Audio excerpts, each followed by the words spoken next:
Thank you for this opportunity in my life, dear God, with everyone. And I pray that you've exposed me to so much, dear Father, that I want to just pass on to the next leaders.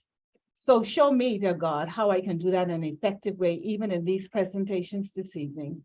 Bless them as they travel home this evening to their homes, dear God, and protect them and keep them safe. And one last thing, Lord, do not let them worry or be anxious about anything.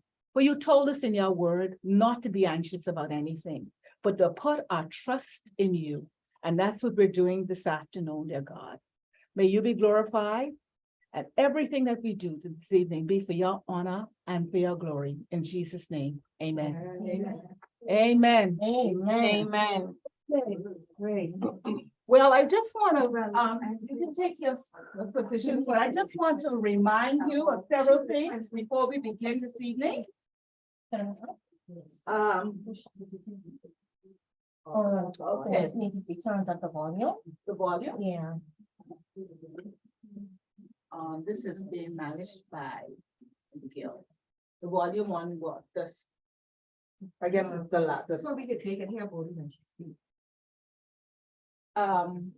McGill, listen out there. Let me see. Miss Cumberland? Maybe she can, yeah. She normally is this non-tech person, because he is from his computer on there. And she's connected on this. She's connected on this, and that's managed by him from his computer. She's gonna hear. We're gonna be okay. Because She's speaking, that's why I say. we're gonna be able to hear her. We just have to be very quiet. But listen, before we get started, For the next one. okay, ladies? And then I'll give you a few minutes to get set up. Hi. I'm sorry. I'll give you a few minutes to get set up. Okay. Just listen carefully. Remember that the exam, good evening, is 60 points. Remember, your class participation is 10, and this presentation tonight is 30 points. It's a research presentation, which you've all done. You have 20 to 30 minutes to do it in. And we're talking about boosting employee morale, and we're looking at 3 generations. Generation X, we're looking at millennials, and we're looking at Generation Z, all who will be part of people you will be supervising in the future. Now, how I'm going to grade you, just so that you know that, and like I always tell you all, I take everything I do seriously. Some people think I do serious, but anyhow, it's okay. Just want to make us all better at what we do. I sat down, I thought this out, and this, what will I concentrate? I'm just not having you come up here and do a presentation. There are certain things which we're going to be looking for to evaluate you properly. Basically, when I get back after, next week, the justifiable reasons that you give a summary of, etc. 1, if you get a 1, it's satisfactory. If you get a 2, it's commendable. And if you get a 3, it's exceptional. Now, what encompasses that? What will we observe? What will I be observing? And looking for feedback from either group. Were the objectives that were defined, were they met? Okay, remember we're looking at how to boost employee morale. Were they met? Secondly, we're going to look at inclusivity. Are you including everyone, or is just one person dominating the group? Or is it really a team effort? And I think we spoke about that, working together as a team. And was that demonstrated? I'm going to also look at the accuracy and of the information that you're presenting on the different generations. And what do I mean by that? Are you going to be justifying it and supporting it with facts and information? And what this is doing, it demonstrates if you've done any research. Okay, in the presentation, you always do some type of research, and that will demonstrate that. I'm also going to be looking at your innovation and your creativity. What new are you adding to this? We can go and Google anything about boosting employee morale. And I hope you have some of that information, what you would have researched. But are you creative? Are you innovative? Looking at that and what you've come up with. And then the recommendations. This is why we're doing this. One of the things, the level of recommendations that you're making, remember we talked about that. What are you going to do to boost employee morale? And was the information communicated well? Okay, so that means you speak properly, you stand properly, you sit properly, you don't have to all stand whatever. Was it, but ultimately, was it communicated properly? It is a lot. But it's a lot, but it's not, these are the things that we look at. And lastly, was it completed in the assigned time? Now, you don't have to rush, but that's important. You don't try not to go over 30 minutes because it gets boring after a while. So we want to make sure, because when you're doing this in your workplaces, you probably won't even have 30 minutes. All right, so keep that in mind. So this is what I will be looking for as we go through the session this evening from both groups. And then when we're finished, we're going to talk, we're going to discuss, and you're going to be able to take with you some of the recommendations back to your workplace. And this where your workplace will be able to see, was this worth the investment? Did they really learn anything in this class? So this is what we're going to look at. Any questions, comments? We good? All right. Thank you. Good to see you. Our prayers are with you. We prayed for a few minutes, but we included you. Good to see you.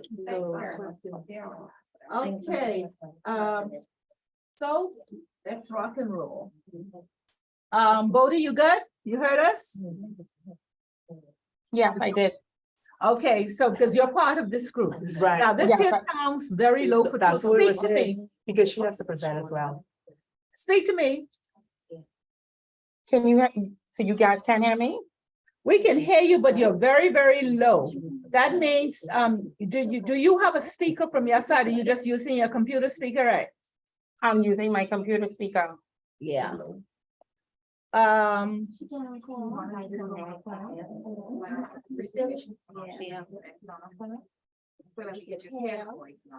Yeah. She can call on, what,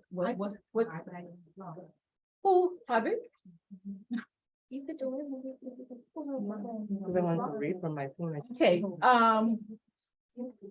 where's my phone? What's up?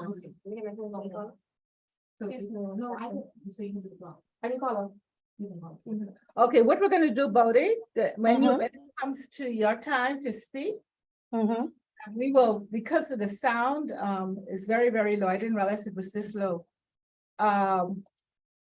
What we'll do, one of your team members will call you on WhatsApp. Okay, And the phone is probably louder than speaker. the speaker on your computer. So when it comes to your time, just speak into The phone. the phone. okay. That's fine. You have your phone with you? I do. Okay. All right, you can let her know who's calling. Right.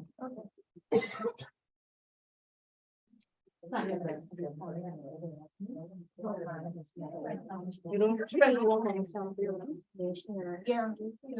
But you need to bring the check so you can see it. Somebody.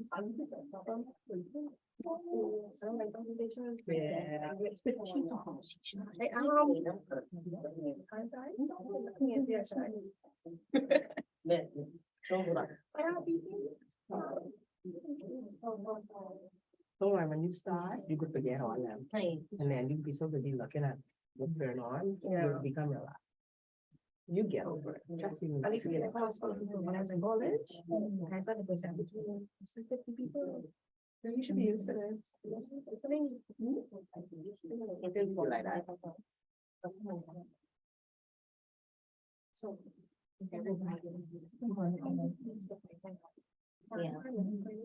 Get on the phone. No, I just know it was like get a number, so I think we could one. So get up. Yeah.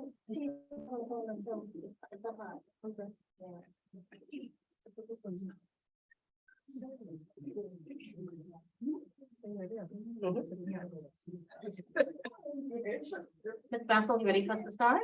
Okay. Good evening all, and welcome to Introduction to Human Resource Management. How to boost employee morale in the workplace for the following: Generation Z, Millennial, and Generation X, presented by Group 2. Generation Z. Generation Z, also known as the Gen Z, from the period of 1997 to 2012, are the most diverse, vocal, and melodramatic group of individuals, fixated with becoming groundbreaking trendsetters. This generation is heavily influenced by the internet, smartphones, and social media. After all, they did have smartphones earlier than any predeceased age group. Most likely to experience great instability is what they said about this generation, which indeed resulted into some great economy decline during this era. Thus motivated the Generation Z to crave for high morale working environments. In order to sustain this type of working environment, employers must bring employees together and provide them with personal and professional development, which encompass inclusion, cohesion, culture, diversity, and allowing colleagues, clients, and communities to connect. The following are some key employer morale boosters that are currently in place for Generation Z. Embrace social media and technology in the workplace. Social media and technology is right at the top of the pyramid for Generation Z. It is integrated in their everyday life and they expect it everywhere, including at work. Let technology become one of their motivations at work. Promote diversity and inclusion. Generation Z is the most accepting and diverse generation, interconnecting with people from different backgrounds and cultures. It's what they live for. Understand them and motivate them. Generation Z came into the workplace with a new vibrant style of operating. It is critical for managers and employers to understand what this new workforce looks like in order to increase productivity and work efficiency. Provides career growth opportunities. This generation is continually evolving and craves for occupation that grabs their attention to develop and grow. Personal growth and learning opportunities are the top of their priorities. Over to you, Kendra. Hello. Hi, guys. Hello. I'm a little nervous, so. Don't worry about that. Don't be nervous. Like preparation. Come on. You see us everywhere. Angie. Okay, these are the list of recommendations that will continue to boost employee morale in the workplace. There are as follows: good healthcare benefits, rewards and recognition program, mental and physical wellness program, monetary incentives, competitive salary, disability incentive, childcare and after-school services, and savings benefits. But I don't do that. Sorry. But we want to focus mainly on these 5 points. Having a positive work environment. Gen Z employees don't like environments that are negative and stressful. They prefer to work in a positive workplace where everyone is getting along and doing their job.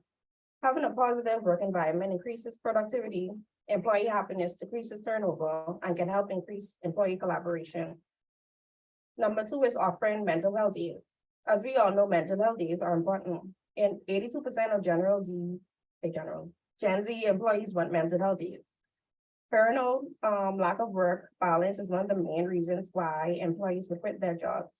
Mental health days can provide a pause to come back to work with more energy. They're more happier, less stressed, or renewed spirit, and it can increase productivity as well. Number 3 is offering rewards, benefits for performance. HR managers should continue to offer incentives for good performance. Doing this helps employees feel that they belong, they are valued and motivated. It connects them to the organization, elevates performance, and increases the likelihood that they will stay with the company. Some rewards can include cash, paid time off, books, upgraded tools, remote work days, etc. but a simple thank you, you're doing great, can go a long way. Number 4 is being compensated fairly. If it's one thing, these type of employees want to be compensated fairly, or they're going to find another job that do. When an employer compensates fairly, it increases efficiency, motivation, and it also attracts top talent. The last one is providing career growth opportunities. Gen Z employees are constantly seeking ways to learn and grow. They are ambitious and always on the lookout for advancements in all areas of life. Providing these opportunities will allow employees to reach their full potential and give extra motivation at work. Like every generation, Gen Z has particular characteristics, goals, and expectation that makes it unique amongst other employee segments. HR managers must take time to understand what motivates Gen Z to maximize their engagement with the organization. Over to you, Kendra, with the voice note. And Kendra's gonna play a voice note, which we did as a team. What we did was we reached out to a Gen Z who was a professional, and this is what they had to say. So this is me introducing, asking for the information, and then the next one will be them with their response. Good afternoon. I'm not sure that Harry. So tell me. Good afternoon. So tell me. What does it take for your institution to keep your morale high? If it isn't, We can start here.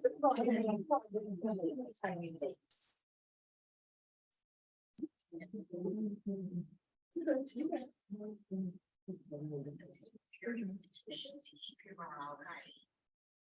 If it isn't, give us some recommendations of what your institution should be doing in order to sustain the morale. If it is, give us some examples of what your institution is doing. And definitely recommendations in order to move the morale to another level. The third one, last one. Important. Yes. My place of important does help by the morale and the benefit. The benefit that I was.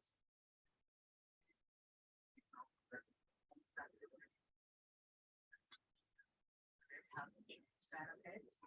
I have pension fund. I have a and profit on, I have good incentives when to make the job. No, the other one may be too low, but you can play it.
Good evening all, hope all is well.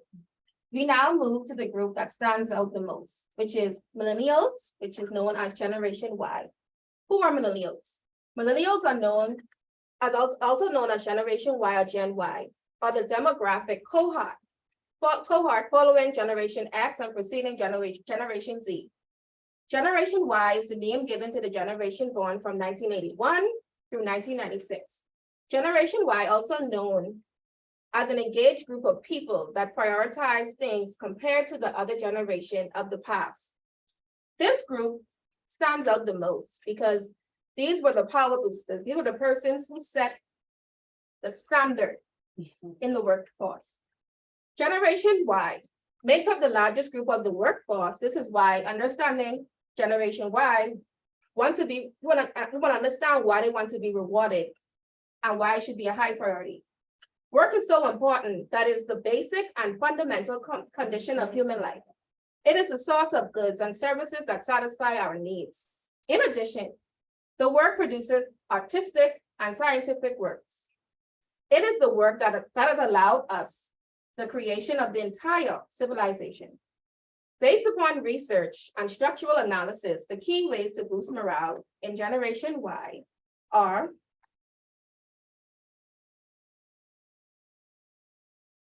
work with schedules. Employee morale often suffers when team members feel like they can't meet their personal life, social, or even family obligations. As a manager, you must set up your team for professional success, but also help team members achieve goals in their personal lives. Work-life balance is a factor here. However, it is also important to ensure that you live, breathe, and just stand by the same company values around that balance you would like your employees to have as well. Second characteristic, give employees a reason to live your values, vision, and mission statement. Your employees are a part of something bigger than themselves. But do you know it? From the application to the first interview and all the way through to the offer stage and beyond, potential candidates need to understand and share in the vision of what you are doing as an organization. That vision alone will motivate and inspire your team right down to the junior members, even entry level, which comes back full circle in effectively facilitating the company's growth. Third point, promote work diversity. We said this before, but this is very important. By promoting work diversity, Generation Y feels and understand that thinking outside the box and sharing unique experiences are an asset to the company. Generation Y feels more accepted when they can be a part of a decision or suggestion, or even just put it in your 5 cents. Here is a list of recommendations organizations and managers wanting to retain Generation Y should consider. Public awarding and public recognition. Compensation, increment increase. Free counseling, internal hiring and promotions for vacant positions. Offering help and support in continuing professional development. Creating a flexible work culture where employees have more control over their working hours and their work location. Providing meaningful work and interesting opportunities. Changing the organization goals and approach from being mainly about profit making and egos to motives that address social concerns and solve wider societal problems and challenges. Monitoring their workload and satisfaction levels with their work balance as well. Encourage breaks and time off. Encourage random acts of kindness. Motivation refers to the process that guides and maintains behaviors that help employees work towards a particular common goal. Now to you, Denise, point 2. Good evening, all. So we did a survey. We wanted to find out what is it that drives millennials? What is it that get them up in the morning? What is it that causes them to want to be in one place for 8 hours? What is it? You know, so this is what we found out. We found out that 30% of millennials are motivated by financial rewards. That's low, right? 30%. Anyway, it was discovered that 11% of millennials feels demotivated because of the lack of the opportunity for growth and development. That 21% feel that they are recognized by their managers. That's still a low figure for me. That's very low for me. That 8% are satisfied with compensations and benefits. Again, that's low. 17% require flexibility. 13% are currently satisfied in their present role. I don't know. It was also concluded that when considering a job, millennials generally tend to look for the same thing, which are proper working conditions, flexibility, and salaries. Millennials have witnessed the boom of technology. We've watched the rise of television reality shows, the creation of social media and video games. We grew up impacted by terrorism and crises such as the Great Depression. We marched for equality and diversity. We experienced horrific tragedies such as Hurricane Katrina, but millennials are a resistant group. We value meaningful motivation. We challenge the status quo. We are open and adaptive to changes. Our passion for learning is what drives us. We are creative, free thinkers, and we value teamwork and social interaction in the workplace. It was David McCullen. His theory is that every individual experiences one of three primal driving motivators.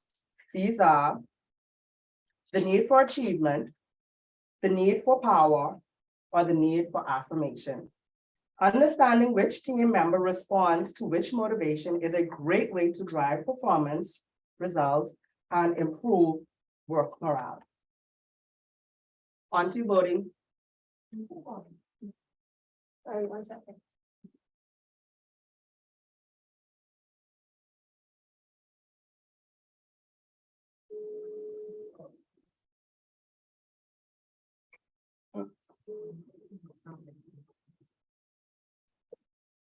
Go ahead, Bodie. Attorney, Mute your mic on Zoom, please. I did. Okay, go ahead. You guys can hear me now? Yeah. Okay. So me and Ms. Fox, our generation was Generation X. A term typically used to describe the generation we born between 1965 and 1980. Although some sources use slightly different ranges, it has sometimes been called the middle child generation, as it follows the well-known baby boomer generation and precedes the millennial generation. It has fewer members than either of those generations, which is one of the reasons that Generation X is considered to be forgotten or overlooked when the generations are discussed. If you want to keep Generation X employees engaged at work, remembering training and development is the key. Members of Generation X have been frustrated by their career promotion or their being humbled by deep and painful recession. Generation X is waiting for its next big opportunity. So Ms. Owens and I were just focusing mainly on two topics, which is training and communication. Training. Members of Generation X, members of Generation X are similar to members of other generations in that their training time can be leveraged if they see a line of sight between the time necessary to train and the relationship of the training with the company's overall mission. As with boomers, building experimental exercises and activities into training opportunities is important. However, unlike their boomer preceders, Generation X are still looking to prove themselves and itching to show their stuff. It's a good idea to give members of Generation X opportunities to co-lead the training, take the lead on report back, and otherwise shine in front of their peers. Teaching others is the talk way in which people learn. Generation X are primed to take the lead in teaching others while boosting their own learning during training events. Most Generation X have been part of the workforce for 2 or 3 decades, and therefore have lots of valuable experience to share with colleagues. Younger generations may seek advice from Generation X, who have usually been working a longer period of time than them. It's important that the older generation take care to show respect for the experience that Generation X colleagues have gathered over the years. Communication. Now more than ever, Generation X wants to be heard, seen, and given the opportunity to make its own footprint. Pressed between two sizable generations, Generation X has ideas and wants to share them. If you expect Generation Xers to follow suit or go along with the tried and true, you risk disengaging them and losing out on significant learning opportunities. Whereas boomers are often more comfortable providing feedback after training events, members of Generation X are more insistent in their willingness to provide feedback on the training they're receiving. Consider it real-time quality improvement for your training program. Best-in-class organization bring together their high potential and invite them to tackle organizational challenges, explore new markets, or evaluate the business case to expand their product offerings. It is important for management to effectively communicate with this generation because they can easily assist with both of the other generation while learning themselves. Generation X prefer to communicate openly and honestly in the workplace and value this in their colleagues too. They are generally open to feedback and able to accept constructive criticism from colleagues and superior without it affecting their home life or derailing their confidence. If you have Generation X colleagues, don't be afraid to give honest feedback on their work or be surprised if they do the same for you. So we have additional recommendations to boost employee morale as well. Invest in leadership programs, offer mentorship to future generations up and coming, offer leadership positions, and also engage in an open and clear line of communication. Thank you. Thank you. And our last slide shows our resources, where we would have gotten our resources and references. And this is the end of Group 2's presentation. Thank you.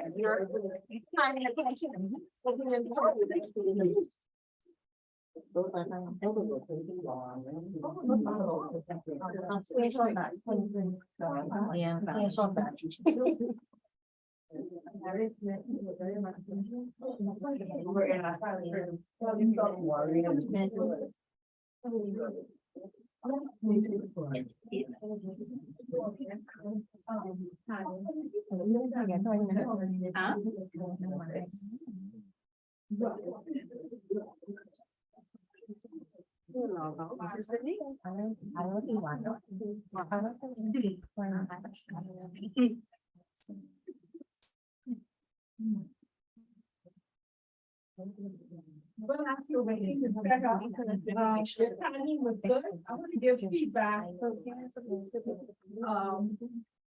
give some feedback, have some discussion. I had a thought though, as the next group get ready, I have a good thought, y'all can think about it. You know, I need to be part of the Human Resources Association. Chapter? Okay. Something this needs to be made. Maybe you'll have your idea. Sorry, I'll make a presentation. That's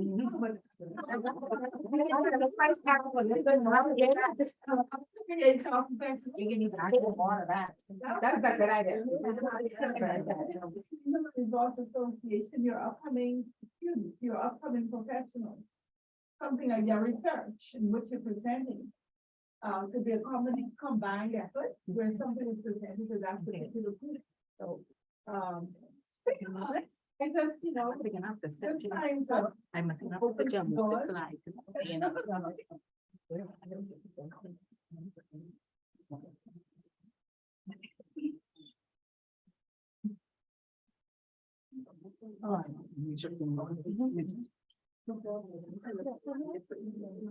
We don't wanna be in the screen.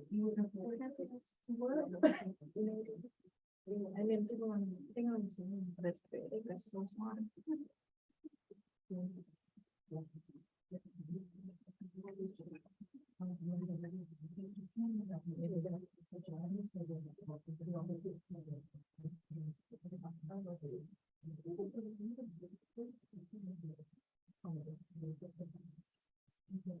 All right.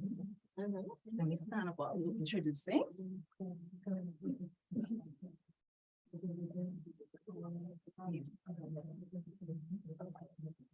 Good evening, all. Good evening. Human Resources Professionals Team 1 will be presenting on the topic, how to boost employee morale in the workplace. This team consists of myself, Janine, Nakisha, Monique, and Paula. How to boost employee morale in the workplace. The question is asked, how to boost employee morale in the workplace? We pause to ourselves, then ask, how? Then we remember the most important factor, people, who are our employees. We, as human resources professionals, want to put the human back in human resources. So tonight, Group 1 will be presenting via PowerPoint how to boost morale, employee morale in the workplace. We will speak to human resources. Okay. We will speak about our brand for staff retention. We will speak about staff training and development, performance management, succession planning, compensation and benefits, health and safety. Lastly, to solve this equation, we will speak to what it takes to boost the morale of Generation X, our millennials, and Generation Z. Now, you can turn your eyes to the screen and watch our presentation. Okay. Want to take it? Good evening all once again. This is a list of the benefits we offering to boost morale, rewards program, benefits, professional development, social event, team building, pay increase, bonuses, transparency, employee recognition, programs, providing coaching, clear communication, and flexibility. Now, we're not gonna talk on each and every one of those, but we're just gonna touch some of the key points. I wanna elaborate on benefit, because I'm very passionate when it comes to benefit. Can I jump in? Excuse me 1 second, because this was prepared on PowerPoint, it should have been plain, but we're Google Slides. I'm not too familiar, so we're just gonna slide through it, okay?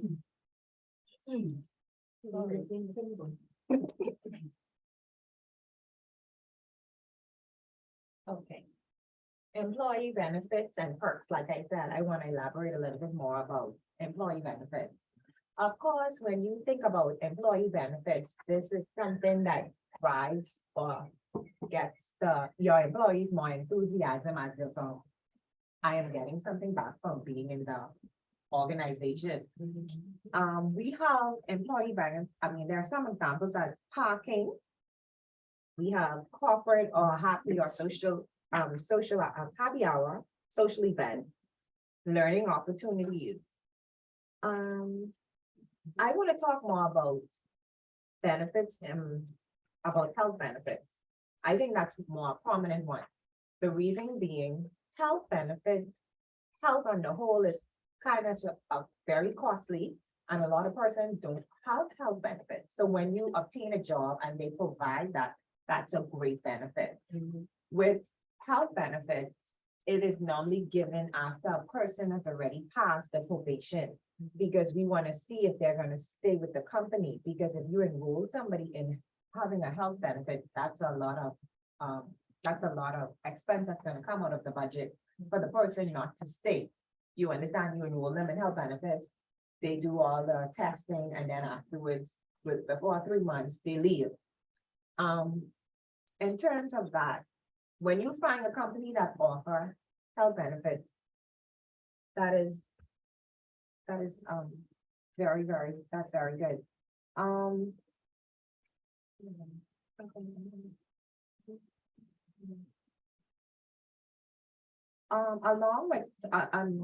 with health benefit, I want to talk about mental health in the organization. Normally persons come to work and they do a job daily. And some persons come to job with a lot of burdens from home and nobody knows what's happening with them.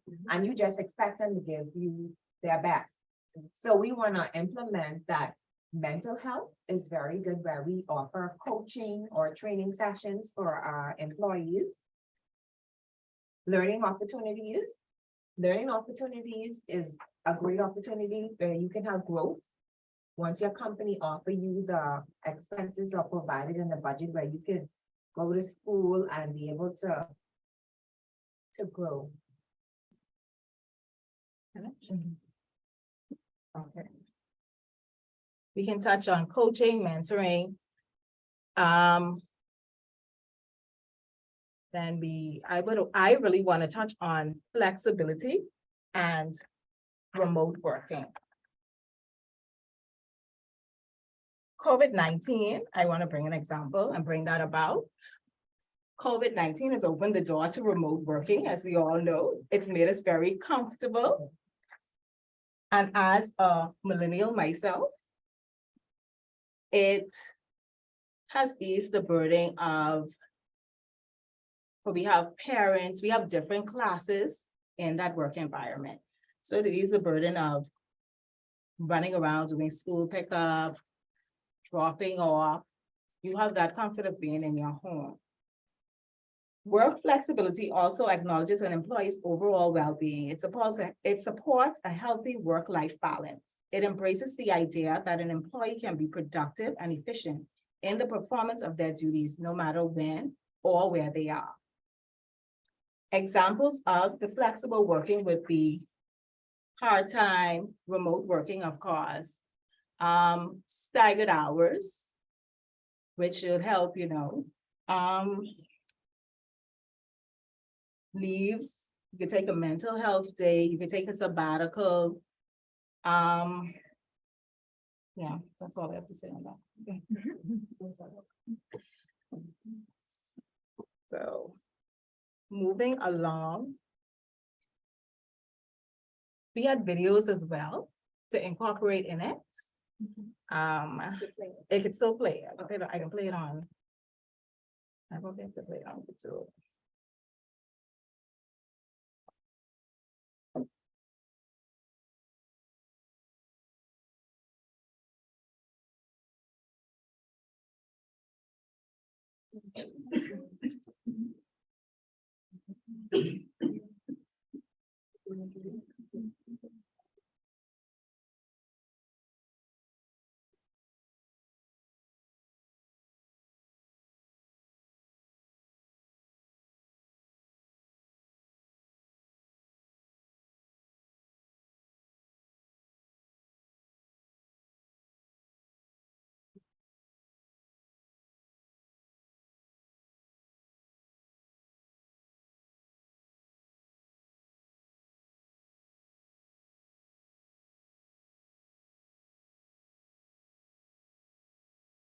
YouTube on this.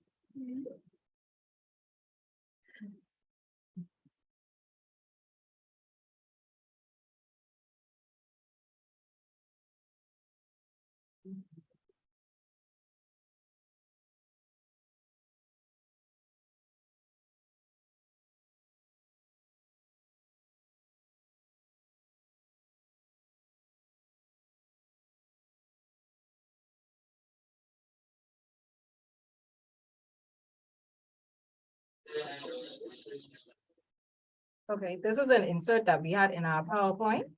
Differences between generations X, Y, and Z. Which one are you? Since you're on the internet right now, and assuming it's not your first time, you've probably already noticed that this space is pretty much dominated by a younger crowd. Likely heard them referred to as millennials, or is it Gen Z? And how are they different from generations X and Y? What's with all the labels anyway? And how can you make heads or tails of which one you belong to and what defines your generation? Well, according to sociologist Carl Mannheim, it all comes down to generational location, meaning that all members of a generation share a similar collective experience. We'll get into what those might be for your generation. But before we do that, take this moment to subscribe to our channel and hit that notification bell so that you'll always be the first to see all our new videos. Now, where were we? Ah, yes. People are categorized into generations depending on when they were born. For today's video, we're going to focus on people born in the US. As of now, there are 5 living generations. The traditionalists, also known as the silent generation, who were born before 1945. Then there's the baby boomers, born between 1946 and 1964. Anyone born between 1965 and 1979 are considered Generation X, while millennials, or Generation Y, were born between 1980 and 1995. Finally, there's Gen Z, or Centennials, who were born from 1996 to the present. These ranges are just approximations, of course. You can be born within 3 years of the beginning or end of a generation and still belong to it. What's more important is the collective experiences people born within these years share. The traditionalist generation, who are now age 73 and older, has a wide range of collective experiences. Some are old enough to remember one or both of the world wars, the Great Depression, and even the invention of sliced bread. As a result of these experiences, most traditionalists value hard work, commitment, and practicality, and they don't like to be wasteful. That's not to say other generations don't share these values. It's just that the scarcity of resources during these trying times fostered a culture of doing whatever it took to survive. They also tend to be more respectful of authority. That is, the always respect your elders generation, which you might recognize in your older relatives. Traditionalists gave birth to the baby boomers, who were, of course, part of the huge birth rate increase following the Second World War. Boomers changed a lot about American society, particularly advertising and marketing. Since they were such a large part of the population, they did a lot of the spending, had a great impact on the economy once they entered and left the workforce. The post-war political landscape was pretty rocky, so there's plenty of collective experiences for this generation to choose from. The Vietnam War and the controversy surrounding the draft, the Cold War and the Red Scare, the Civil Rights Movement, Woodstock and counterculture, the moon landing, and the list goes on. All these experiences made for a wide range of characteristics and values. This generation started out liberal when they were involved in all the political and social movements, but they then grew more conservative as they aged. There's some disagreement as to when exactly the boomers end and Gen X begins. A lot of people born from 1961 to 1964 don't identify as boomers, and don't have any emotional connection to the collective experiences that shape them. This has prompted some researchers to classify Generation X as those born from 1961 to 1981. Gen X got to experience the aftermath of all the changes the boomers made. With both parents now entering the workforce, Gen X kids had less adult supervision than previous generations, which caused them to be more peer-oriented. The use of computers also took off during these years, making Gen X more entrepreneurial than their parents and grandparents. The collective experiences of Gen X include the crack epidemic and the emergence of the AIDS crisis, which made them much more cynical and disaffected as teens and young adults than boomers or traditionalists had ever been. Music also defined a lot of this generation, with the invention of music videos, the popularization of hip-hop, rap, and grunge. Ah, millennials. They've been the topic of much debate, even over when their generation starts and ends. Some demographers have decided that millennials were born as early as 1977, while others extend their cutoff to as late as 1999. And of course, there's the ever-popular millennial bashing. Other generations complain that millennials are selfish, entitled, narcissistic, addicted to their phones, lazy, patient, impulsive, overly sensitive, weak-willed, and the name calling goes on and on. While it's true that some millennials share these traits, the same can be said of literally anyone else in the world. There's no need to vilify an entire generation for wanting and expecting good things for themselves or for taking full advantage of the awesome technology that surrounds them. In fact, the sweeping technological advances of the digital age have made millennials much more group-oriented than their predecessors, which accounts for their social progressiveness and towards lacking in politics. Gen Z includes everyone born in the 21st century. They can be the children of either Gen X or millennial parents. And this difference can affect their relationship with the technology they've grown up with. Gen X parents who were raised without widespread access to the internet are more likely to be restricted with their kids' devices. Millennial parents, on the other hand, grew up as the technology we have now was developing and gaining popularity. So they tend to be more lenient when it comes to their children using gadgets. Such digital savvy lends itself to the entrepreneurial spirit mentioned earlier with Gen X. So Gen Z also tends to value collaboration more, both school and work. Centennials were born into an environment where digital devices were widespread and readily available. So they have a very different relationship with it than previous generations. In fact, 40% of Centennials surveyed said that a reliable Wi-Fi connection is more important to them than reliable bathrooms. Of course, it's possible they might use that Wi-Fi to find a nearby public restroom. But still, the principle of the matter. Millennials and Centennials share the most similarities in collective experiences out of all the living generations. So there's a lot of debate about the exact base of each of them. No matter where exactly these generations started, they've mostly experienced the same things.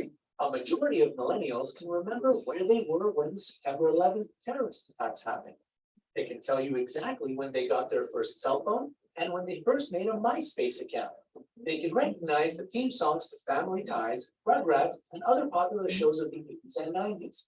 Someone born in 1996 might not remember or have an emotional connection to the events of 2001, which is why some researchers classify them as centennials rather than millennials.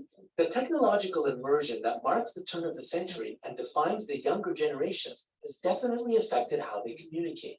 Everything online happens pretty much instantaneously, so millennials and centennials tend to expect other things to happen quickly too, especially responses to texts and emails.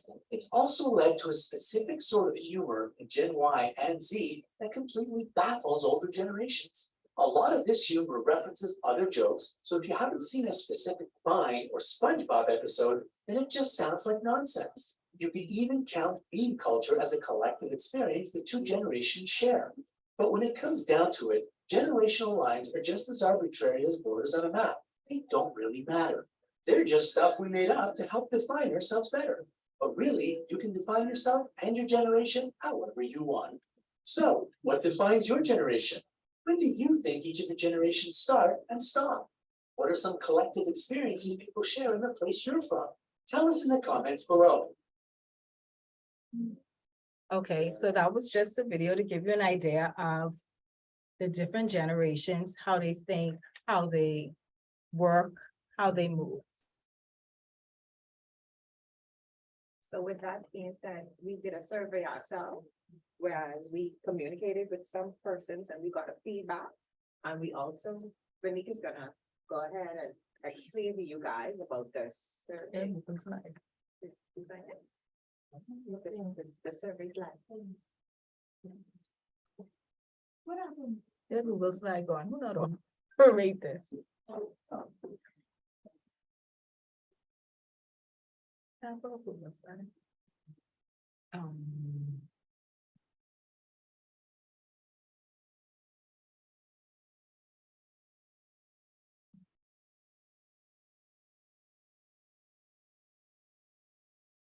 Yeah, they put you at the bottom, the bottom of the last one. Isn't it? Yeah.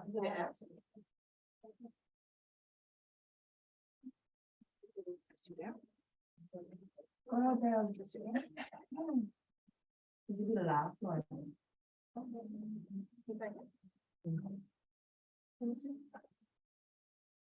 They're the Gen Z. You can open it up inside your email. But you open it up. Open up the- Go to Gen Z. And I say, Just you?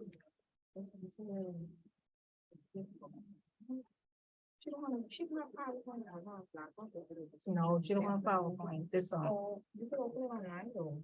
Oh, something on there.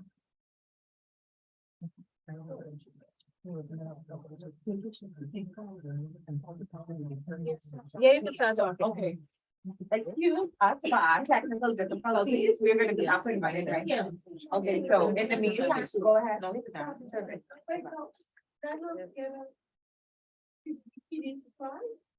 Yeah, for the survey, yeah. So that everybody can see. Yeah.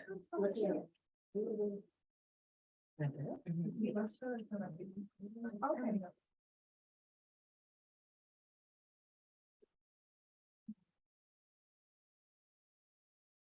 So are we gonna get points taken off of this? Just relax, do your presentation, and we will come back. That's fine. Okay.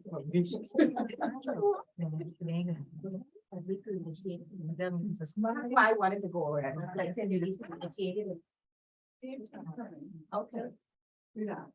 I'm I know coming. you take things very serious, Yeah, remember? just relax. Okay, it's the first Some time the to same start, thing too? and we're all learning. Yeah. And the technology in here is a little complicated. It's not as simple as just the thing in the middle is that flat, right? Yeah. Yeah. Okay, good stuff, good stuff. Thank you very much. No problem. And that's what we're here for, and help and support each other. As a Gen Z. Are you millennial? Millennial. Go ahead. Okay, so, we did a survey. The question that we asked was, how important are the following to you within an organization? So we based our survey off of baby boomers, millennials, and Gen Z. The baby boomers is highlighted blue. The millennials is highlighted orange, and the Gen Z is gray. And we used 15 persons, 5 from each. And they just basically told us, based on these points here, flexible working hours, remote working, and then you would see here what they rated each thing, or which each group picked. Rewards and recognition, effective communication, team building, work-life balance, pay increases, benefits, and professional development. For the most part, the survey, everybody seemed to be on the same page as far as those benefits that were listed. But we took it a step further. I was excited about this, by the way. So, what we did was we used my place of employment. So I went around my place of employment and I asked different generations to give me 5 points of ways they think employee morale could be boosted.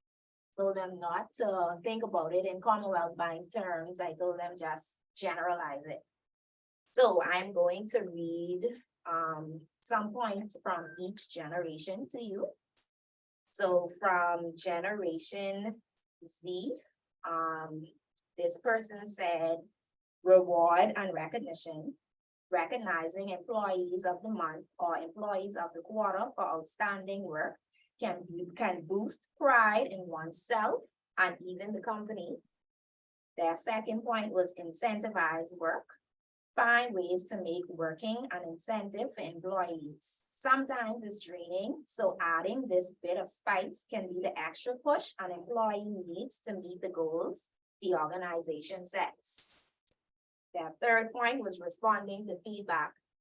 Listening to employees is okay, but actually responding to what they've said, and she have in brackets and caps lock, and in a timely manner also, is something that makes the employee feel noticed and appreciated. Her fourth point was, it's not all about work. Caring about employees outside of work while still maintaining boundaries is important. They feel as though you care about who they are and not just what they can do for the company. That's a Gen Z.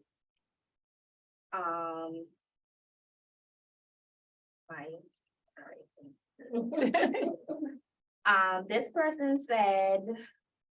I thought that they were very basic, but I'm gonna read it. They said pay increase, bonuses, reward programs. Be transparent.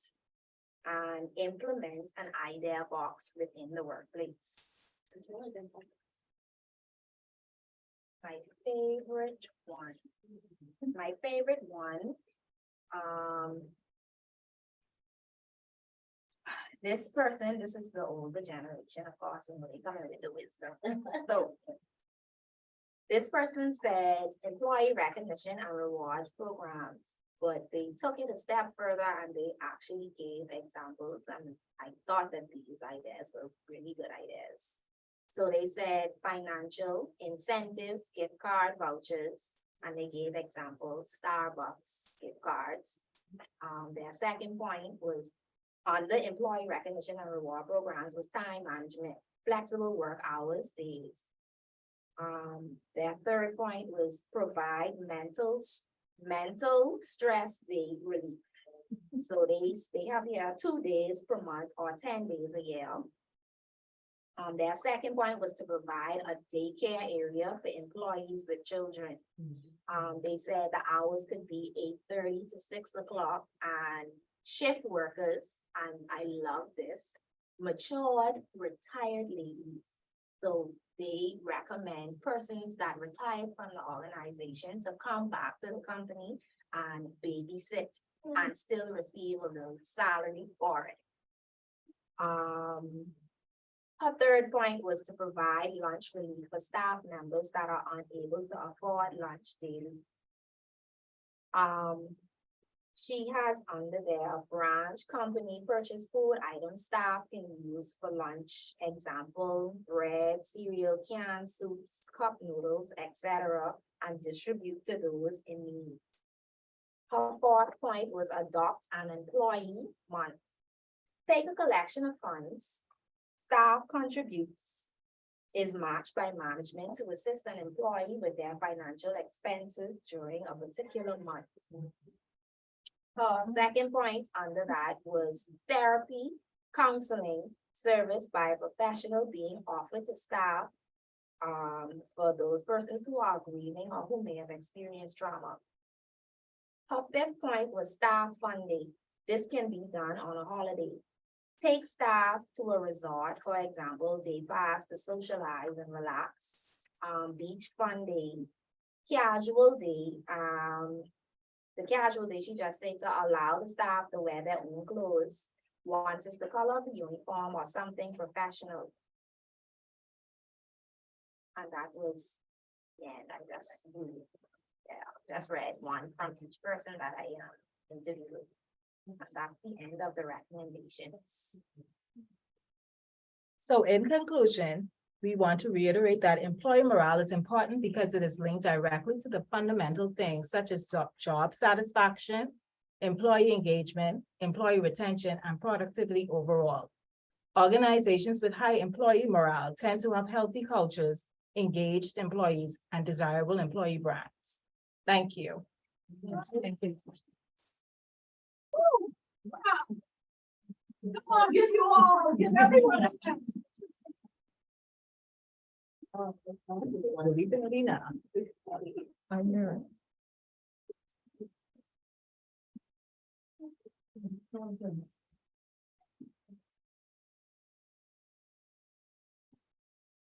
No, feel done.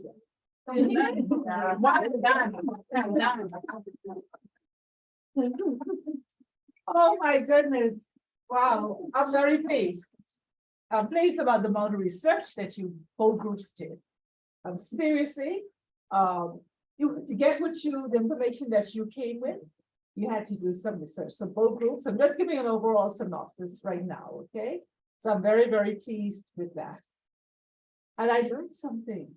I learned something. I'm gonna teach some of this stuff. My former pastor used to say, I got teeth in if you hear it again. I'm telling you all now, it's not mine. But no, some very good recommendations coming from both groups.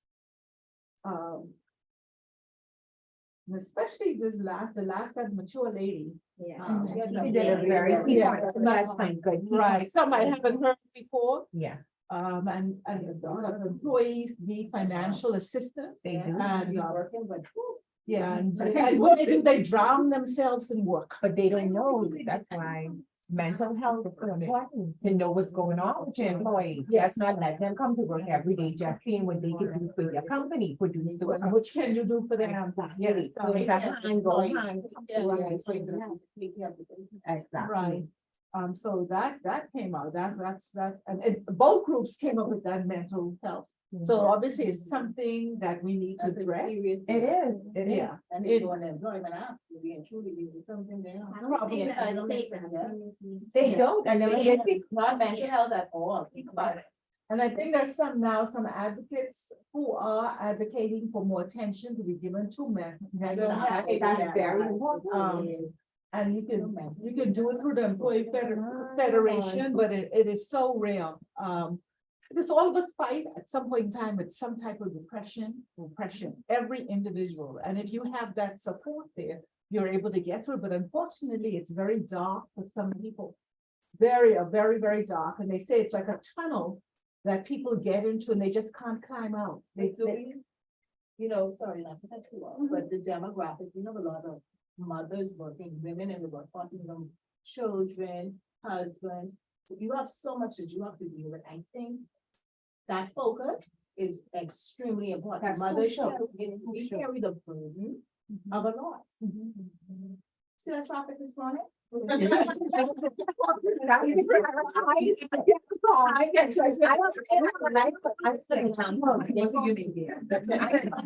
Ms. Raffle, I have an example.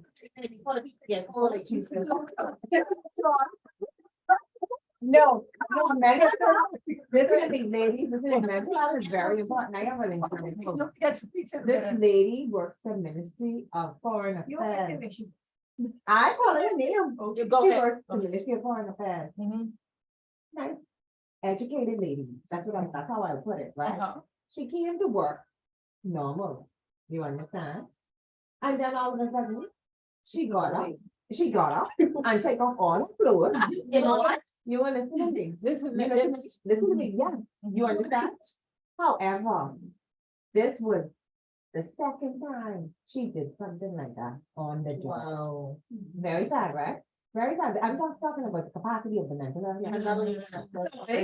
Nobody The made third time, apparently, now they gave her leave. So now, no, I don't know if they offered her. Yes.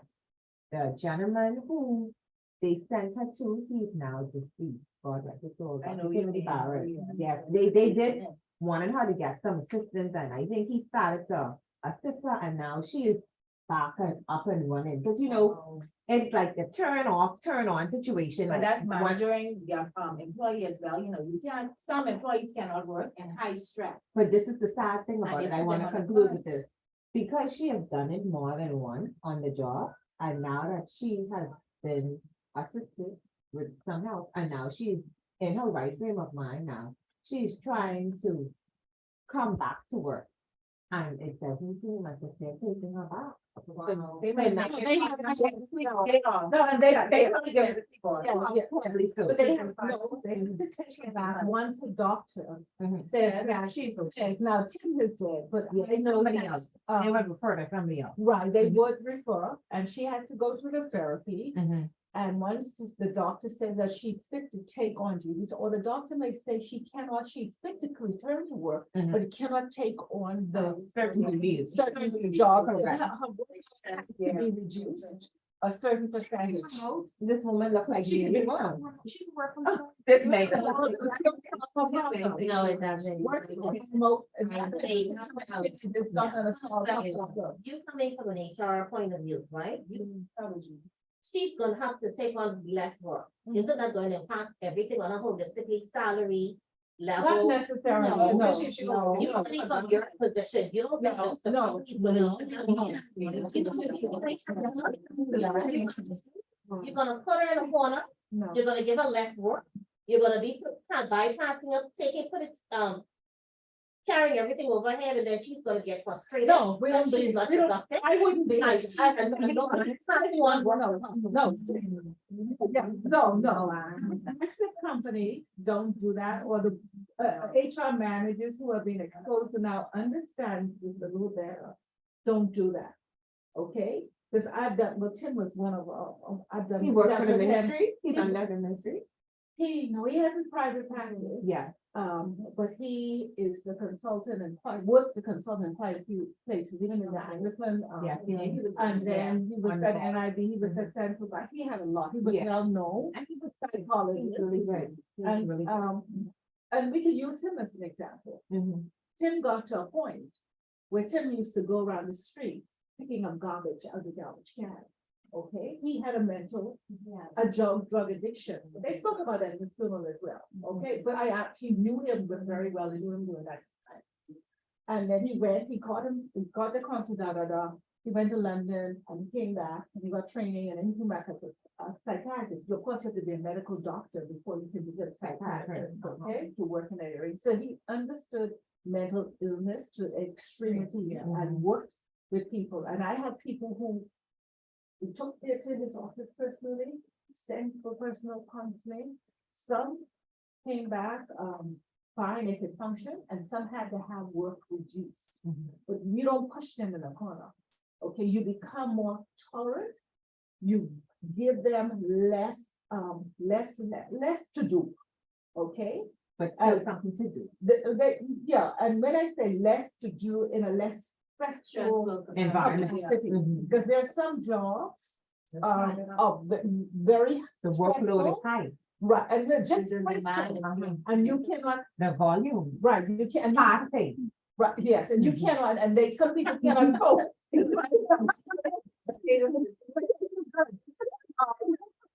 They cannot handle it.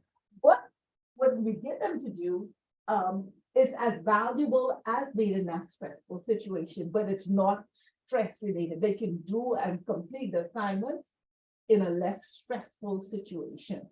So you work with employees, because a person who has a mental breakdown, they don't even know that they have it. It goes around you. Who's seeing what's going Who on? knows, Exactly. right, what happens. So that's one of the things that people never tell us. I don't know what percentage it is. No, who's going to tolerate that on the work? No, they have to. No. Pause, wait. I have a colleague, I saw her again.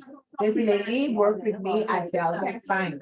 She had a situation where she came to work in a t-shirt, right? They let her go. No, they got her assistants, they got her counseling as well, but afterwards, they let her go. Because that's not, because they're not upholding that in there. They're not, this is a private sector, like government. That's a private sector, they let her go. But they let her go, but the government sector. Pause. Always remember, as an outsider, you never know the total story. Okay. Okay? Keep that in mind. They have reasons to let her go. Amen. All right? You never see, if you're not in that seat, you don't never know the whole story. And then we as HR professionals, when you are coming on, you bond to secrecy to that person's information. Yeah. You cannot even share some of that with your CEO, You're correct. okay? So. Mhm. They should. They should. I know we did. I know, no, seriously, I know I did. I know we did at 75, and I know I did at NIB. Okay. Now, when I was in the hospitality industry, that was in my younger years, we didn't even understand mental health and the challenges that we face. You didn't, right. I always used to call the person crazy. I don't know, you cannot do that, because there's some illnesses, mental illnesses, which are not manifested in an individual until they're older. And there's only medication can control it. And I've seen that also. We had a young lady just go and stand in the stairway and look out the window. She'd come to work normal, and then all of a sudden it would hit. There's the chemical imbalances in the brain. She Okay. works a certain capacity, and when she gets there, that's it. Okay, so you see, you don't know how it's going to come. But we have to be as a society more sympathetic, more understanding of it, because it happens. Yeah. we need to really push education on mental health. I agree with you, totally agree with you. We really, It is a real. it's like here, when it really should be here. Yeah. It Yeah, is. and it's for education and being informed, and so you have more people now in society who are advocating for that. Because it's not showing only with older persons, showing with younger persons. Yeah. Like, Like, in high school. And by the way, my daughter is a guidance counselor in one of the senior schools, the things that they experience. It's a lot. It's a lot.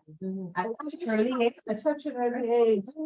She's not gonna just need to- So it's, yeah. Yeah, I told Romy, so and I knew him and I thought, right, he, but he, right. That's crazy though, because like, as a parent, are you really paying attention? to Yes, your they, child? no, yeah. You- yes.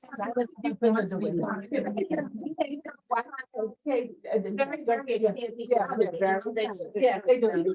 Today or tomorrow, and that's me because you think you're the best parent. Yeah. Your child is going to be this kind of perceived, Yeah. and like it's going to be, really too much control over your child, you know. Yeah. And And you have so much control, over them, but I can tell you that for a fact. There's so much control over them. some of it, sometimes people hear voices, Okay. which they. would Mental speak health. to them To do certain things, apparently they never know when their child is not hearing the voices. Cause they can't hear it. Okay, okay, so it's very complicated, but anyhow, both groups brought that up, so we gotta do something with So it. let's go, what Yeah. we can do. We're gonna join the committee and we're gonna come and do our presentation, remember? Don't forget that. Well, I would guess that, I would honestly, no, the combined effort, the combined I am effort on of the information that you presented this evening, we can combine it and as students. Take the. I can't. So y'all like a t-shirt?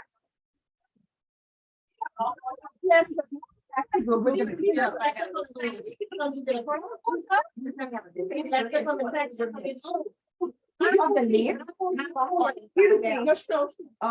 Denise, what did you do?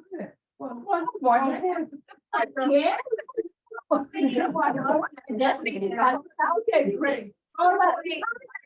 Yeah.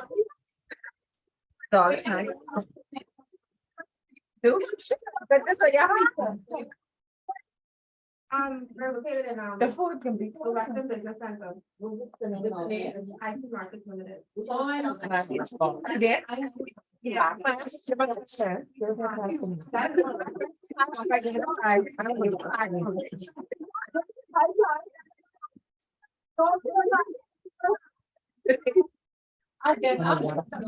Cool off. I was choking, I had to come with the glass.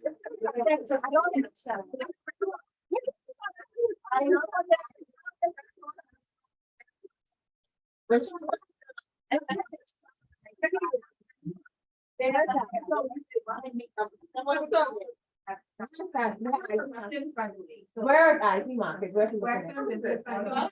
Yeah. No way.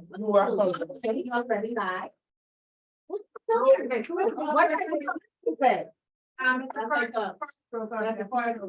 Western Business Center, that's one person you will do a thing where I didn't know that. Yeah, yeah. When the person pay over. Ah.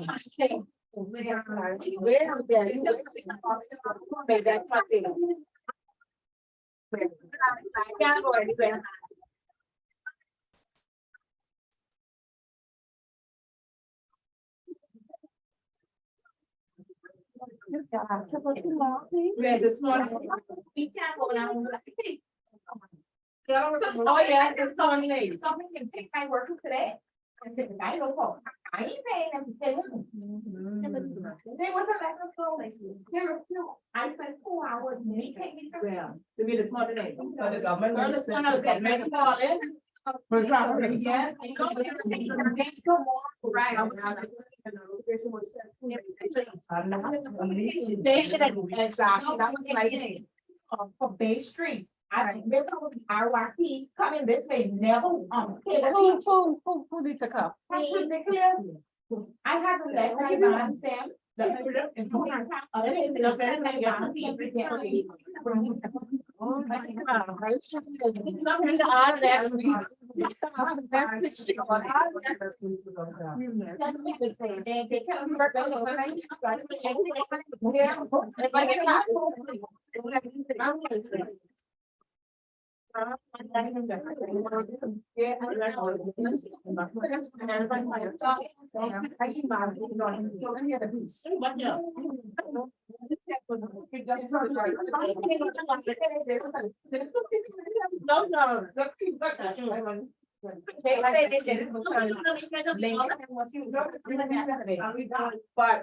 that was ridiculous.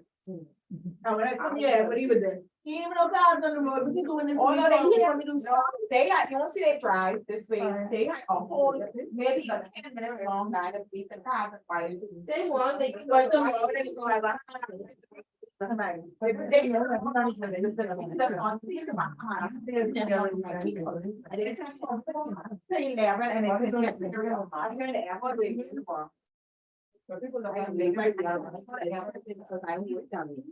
Boy, yeah, she said that, come up, right, well, I got all of them gun they go. But you all take 10 minutes each piece, so you go leave out there 9 o'clock tonight. No, I'm only joking. We don't stay, That was at the start. we leave our regular time, because you worked hard. I'm so sorry, I don't know, we didn't put a T, I didn't even know. I take my time to wear it. I didn't know what to do with myself. I said the same thing, I couldn't believe it. It was horrible, and their attitude was, it just. Oh, I didn't know none of that. I told my staff, wherever you're there. But I think they're doing it there. Like, you kind of need a bit. Take the grants. My story, listen, I was wondering if that's what they was doing. Like, I'm sorry. That's actually the bylaw. That's what they're fertilizer. Keep the bylaw. Cause some of my staff won't find right to prime minister office, yeah, to get what. I think prime minister, it's my parking lot. That's how. Tell everybody that. So I just make problem, Vinny. If I could get there, we take it and leave.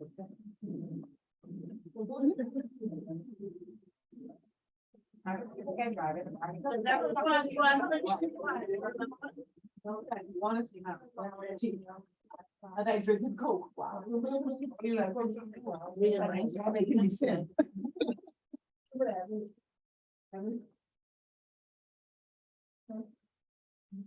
Thank you so much. No,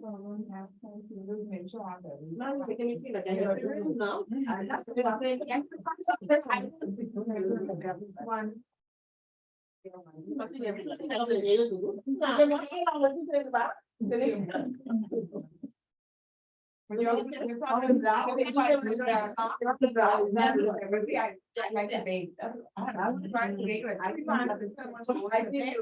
I'll go over off and thing and I just say to work and they said, I don't have problem now.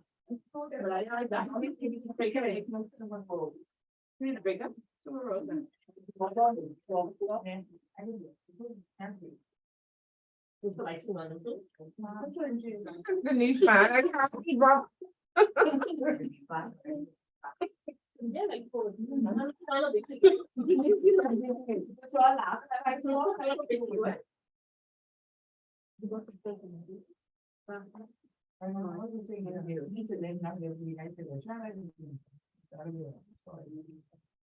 Now, I need each of you, I have something I'm gonna send some seminar information, but I need you all to print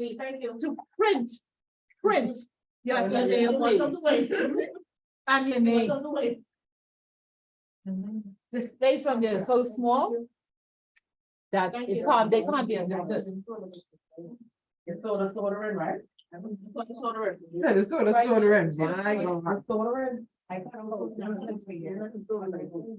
Listen, I drink soda for yeah. I don't drink soda. But this. It's soda in the big. You need some pizza, they say. I know that was I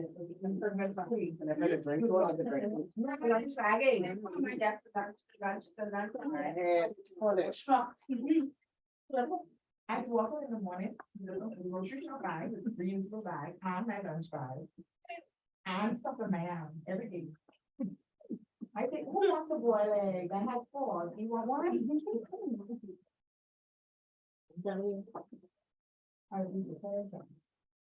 Anybody want to share before I pass to another one? We can have a baby.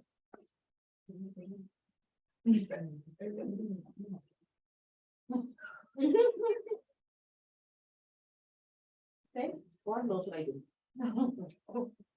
Give it a man though.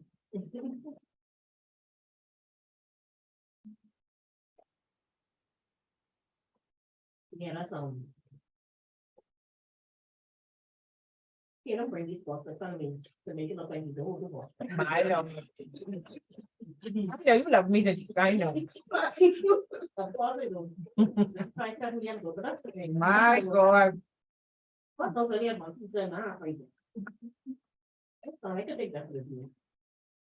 It's very important you write the email, print your name, when you finish your email on that yellow paper for me, please, the name, the email. Somebody get right down to the machine, I want to find out. I have a question. For those that want to use the map, I want to know if any of the recommendations that I read. Oh, Yeah. Yep. we actually have another presentation, but I was right, actually. Solution of every last one you read and more. Yeah, since we have. I'm just 15 mental health work. Every Yeah. last one and more. I mean, we have, I think. Even for your workday, or everything you read and Yeah. more. last year. You we went have, over- your organization? Everything all of us read, Mhm. every single person, how much of us, it's what, 11 of us? We have everything everybody touched on, And Scotia in has. great detail and more. And Scotia has. I'm so excited. They're going to love the day. Yeah. Mental health is the big thing in our organization.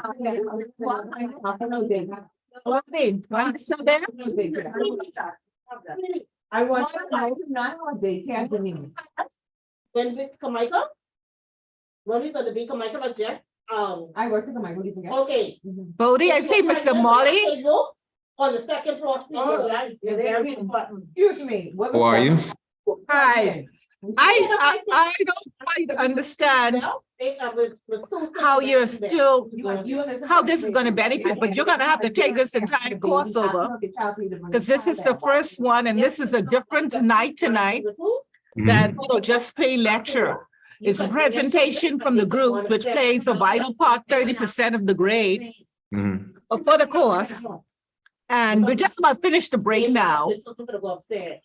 So what you're gonna do is, I don't know how she's gonna apply this to your joining the next beginners class, but you're gonna have to take that approach. Because there's no way you'll be able, it's no way you'll be able to catch up with all of it, but it's good to have you join us.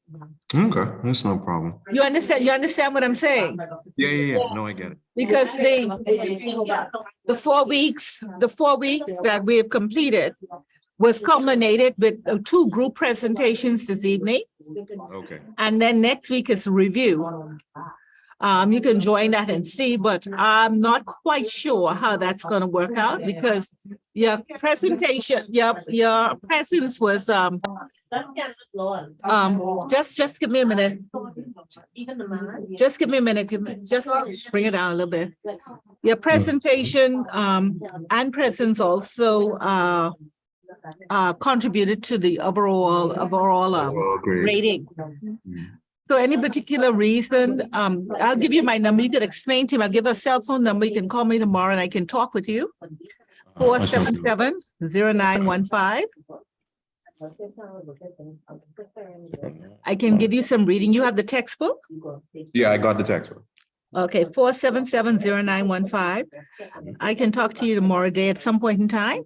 And Yeah, let's see how sure. we can work it out. Yes, ma'am. Okay, Bodie, are you still there?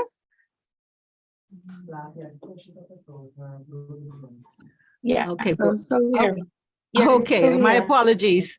We had a little unruly group. They decided to force me into a break after their presentations with pizza and Coke. So whenever we meet the two of you, they have to buy that for you. No problem. Okay, we're gonna resume now. So Molly, good to have you. Stay tuned and we're gonna finish. We have an hour. Okay. We have quite a bit here we need to complete, okay?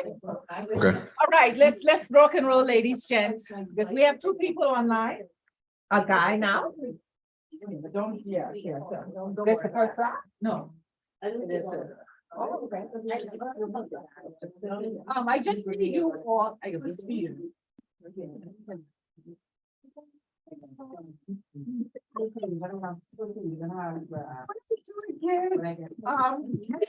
I get those emails because what I want to do, yeah, okay. Okay, may I have everyone's attention? Let's, okay.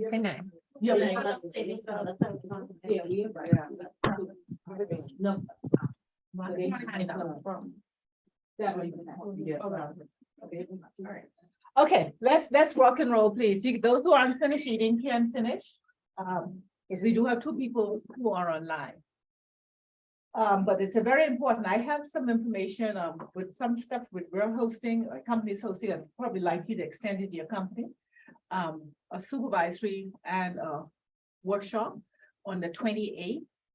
One of them is here and the other one is at Crypto Isle on March 9th for high potential employees, first time supervisors and managers. That one is at Crypto Isle and it's all day. But you may have someone you want to share it with in your organization or give it to your HR director. So who may wish to join us. For that, this is outside, no, it's not free. It's outside of BIFS.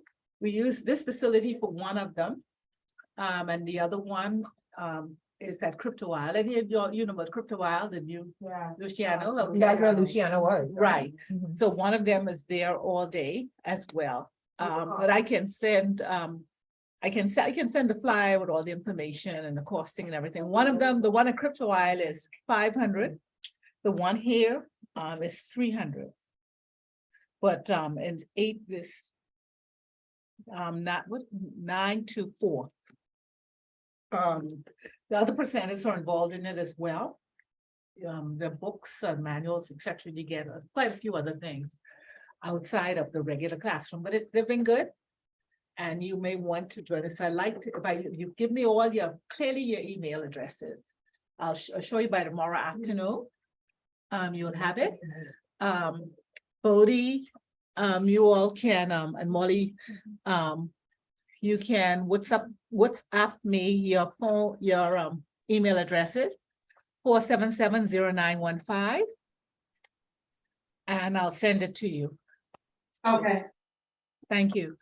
Okay, now I want to get back to those presentations for a minute. Before we go, we're going to talk a little bit in the next hour for about 45 minutes about appraisals. But there were some key findings that came out of those presentations. Anyone wants any comments from what was done?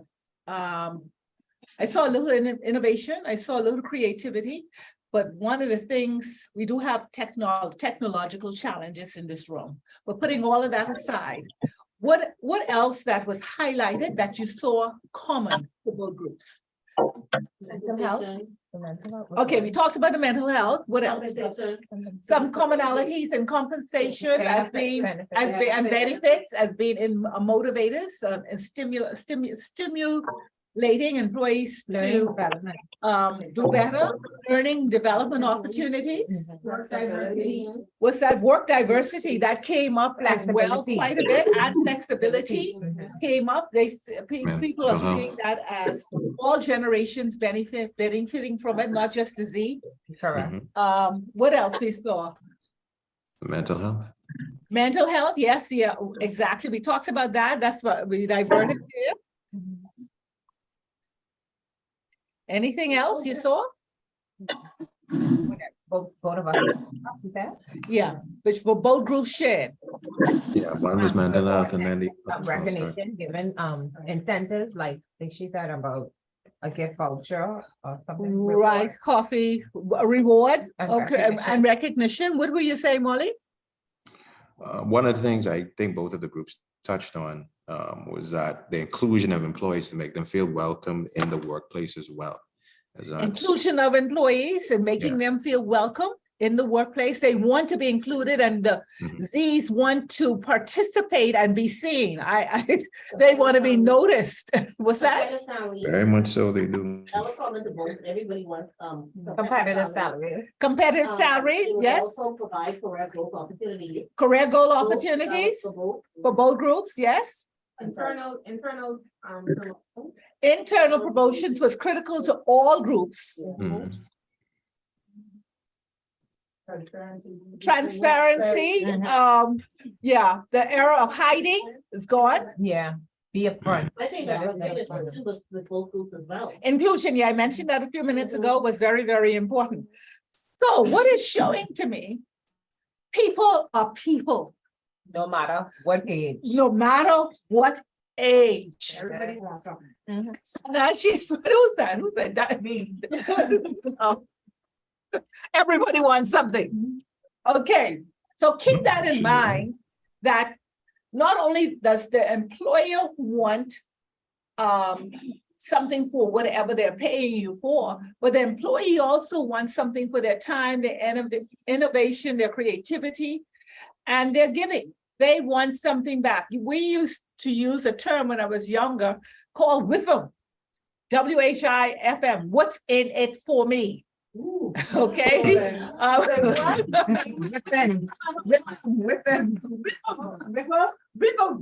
WHIFM, what's in it for me? And so if you go as HR professionals, and if you think from both sides, what's in it for the employee, what's in it for the employer?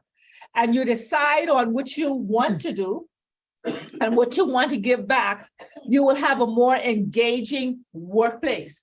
Now, each of you are supposed to give me a summary of your presentation tonight, a formal summary of your highlights and your recommendation. You can send that to me. Your email? Yes, ma'am. Yes.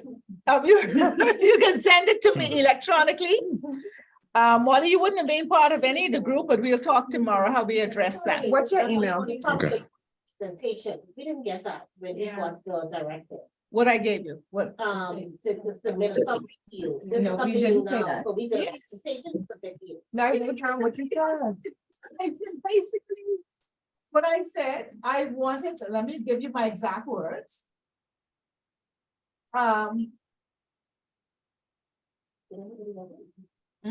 Yes, And I you- wrote it. I wrote it, I didn't wrote it. You get the I hand. don't think that was what we did.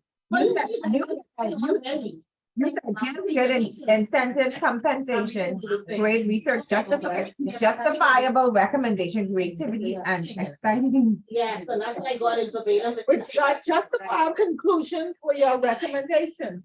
So you're giving us, I use the word summary, but you're giving a synopsis, or you're giving your presentation a synopsis. Okay, so you want. It's recommended. Justifiable recommendation.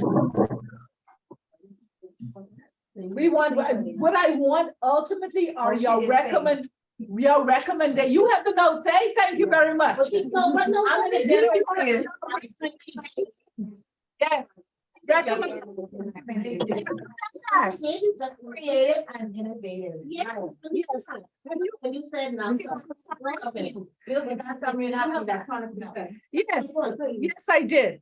I said you have to give a summary, a written summary of your justifiable recommendations. Okay, Ms. Bethel, what is your email? That's no problem. You go ahead and do it. Let's fine. Move on forward. What's your Wait, email? just 1 minute, no, 1 minute, take.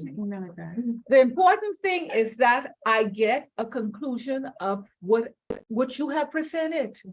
Am I going to sit in the, come on, and I said that that's to be submitted.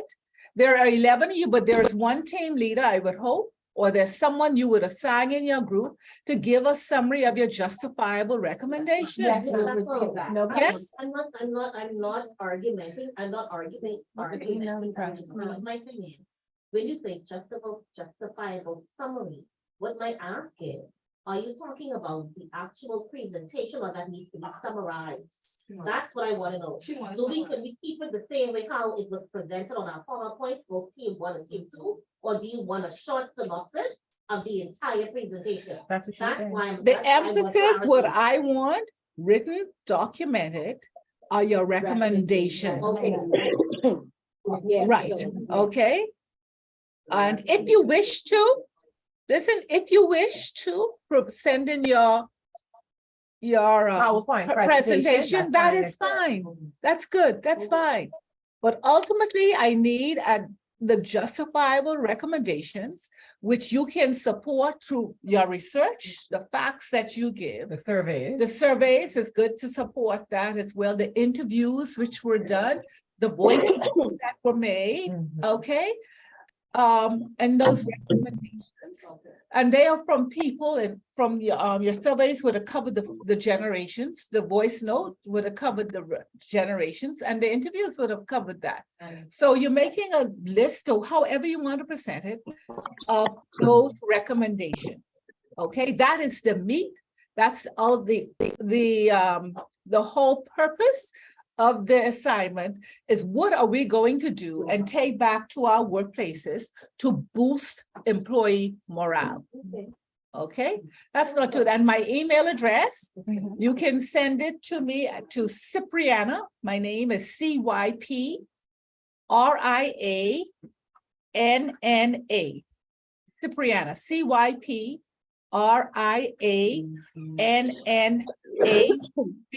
Cipriana B at Gmail. Yes, okay. We clear on that now? Yes. Wonderful. When do you want to invite? Monday. Tomorrow. Okay, I can not send for the whole PowerPoint, but I want to condense it. We need to get it by before the exam, before next week. Well, the next week is the review, before the end of the class. Next week is next week is our final sitting. Because after that, you have your exam the following. It's the first, eh? I think you have the exam the following week. Okay, that's cool. Remember when I came to class, I said, no stress, you working people? So I work with you, okay? Thank you. You can't pay you, John. Okay, let's go on. All of you got your books. We're gonna look briefly here at performance management and appraisal. You both of you can hear me? Yes, I can. Management and Yeah, appraisal. loud and clear. Look at that in the last 40 minutes of our class and do some Okay. work pertaining to that. Let's finish. Okay, we can go, if you wish to, you can start at page 26.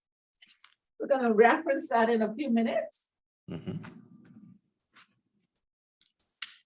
Well, actually turn to page 28 first of all, sorry.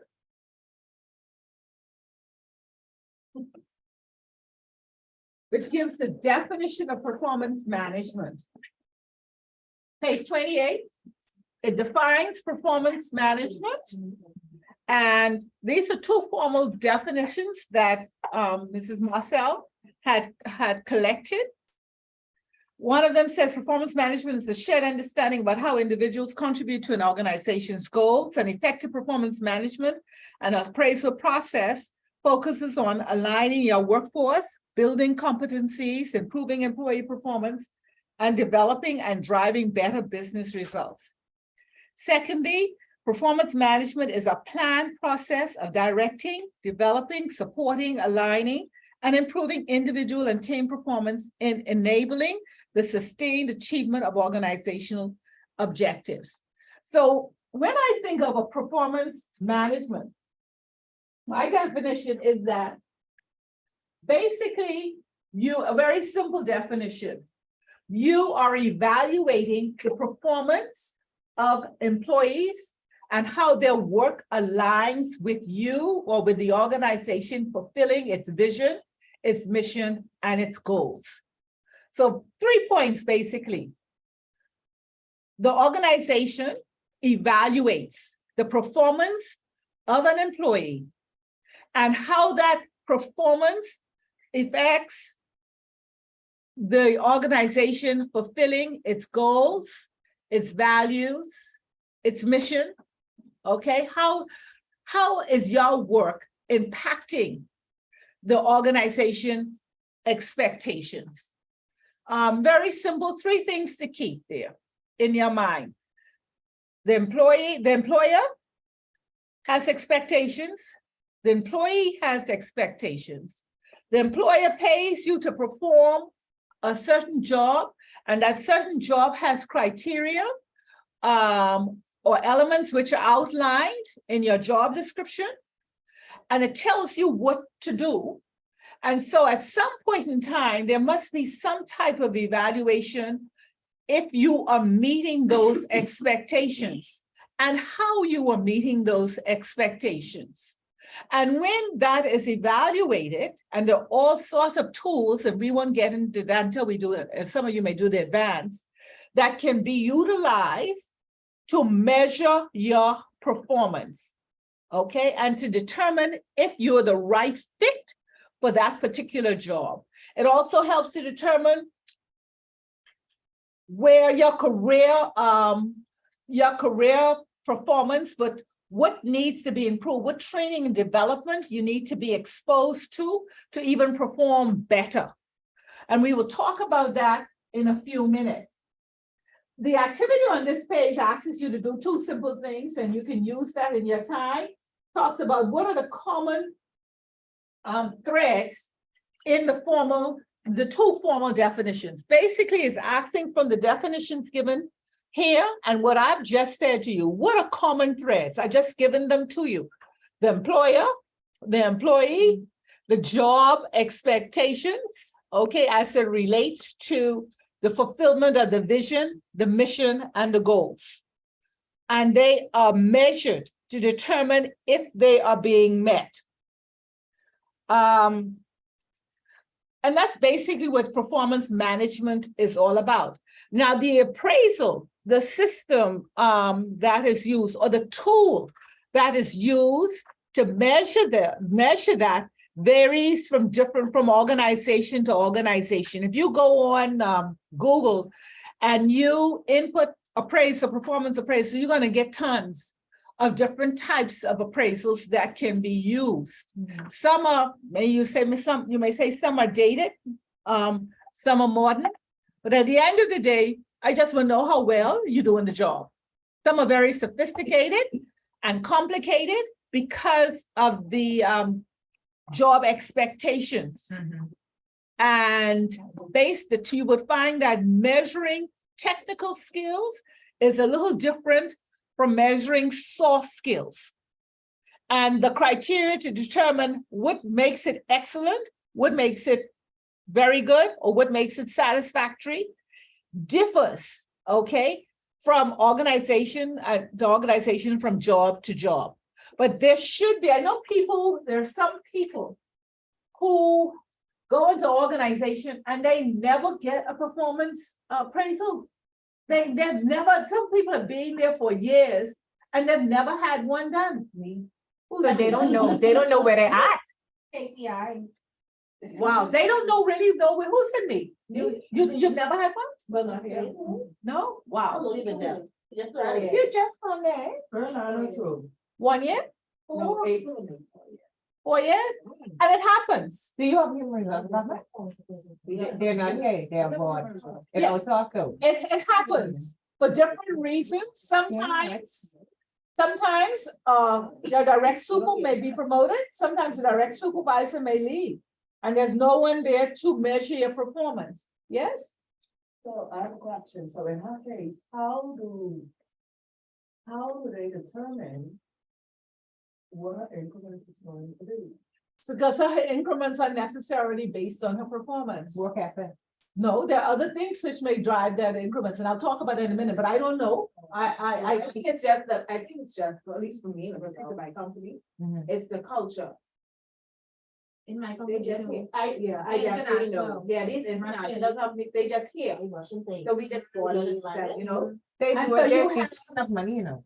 And so what you have across the board increments that are paid to employees at different levels. That's what happens in those. So based on your organization performance overall in the international community, I'm just saying, if they set $1 million for you to generate, and the company generates million plus, maybe they have an across the board incentive that they give to all of their employees. They ask how they feel, Okay, yours are how they feel, which is very unfortunate and it's not, which is very terrible, is correct. and it needs to be corrected. That's why, sorry, Go on. I was going back to this employment act, and I we need to fix things in it. Yeah, that's another time, another place. When it happen. It can happen, but another time, another place, just how they're gonna do it with the pensions. Okay, some things take a little longer and it's a little more complicated, but it happens. Okay, and it's very unfortunate. It happens in hotel chains as well. Okay, especially sometimes when there are small hotel chains which are tied into bigger hotel international change, as all related to the performance of that chain, which dictates what each employee will get. But we're getting better. We're getting better. And as upcoming, yes, HR professionals change sometimes is progressive and it's over time to make sure that it's done. So I don't lose hope, but I know it does happen. And then secondly, sometimes it does not happen in organizations because some of them are union driven. Okay, and so, the increases have been agreed to take place at a particular, which all two, three talking about? What going on in the back there? Oh, no, you did, obviously. I know First Caribbean, they're sure is one. No. First Caribbean has one, yeah, and Central Bank now has one, Right. too, yeah. You know, Yeah, they have two unions, yeah. This is can you start talking with these things? Yeah, well, anyhow, I'm doing a great thing, but, yeah, yeah, yeah, yeah. And what I'm saying, but to break the point for the union, sometimes in the contracts, the agreements that the employer and the union sign, there are automatic increases annually or every 2 years that employees get. And sometimes some of these increases, incentives are driven by cost of living increases. So it varies, but we'll get into some of that. It's a little more too complicated to get in now because this is just a general fundamental overview class. Okay, but I want to know that it happens. Yes, Steve? So because you're saying about living accommodations and compensation, so when we get into the other core, it'll be explained why expats get it and not Bahamian. Oh, I don't know quite That's a what bit to. technical. Yeah, I don't, that's it, because sometimes you have, Living accommodations. Compensation. living of, when I talk about living, I said cost of living. Yeah, the cost of- That's different from living accommodations, you know. Yeah, that's true, that's a bit better. Yeah, they're two different Yeah, things. that's You do true. get inflation, some people, organizations do get inflation, right? My government is more from me.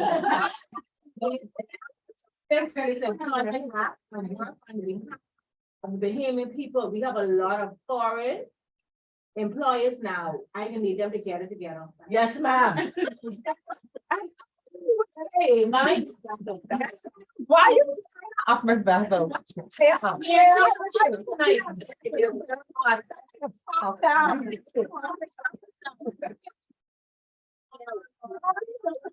Molly, they're not behaving tonight. Okay. So I want you also to go to page 29 in this workbook.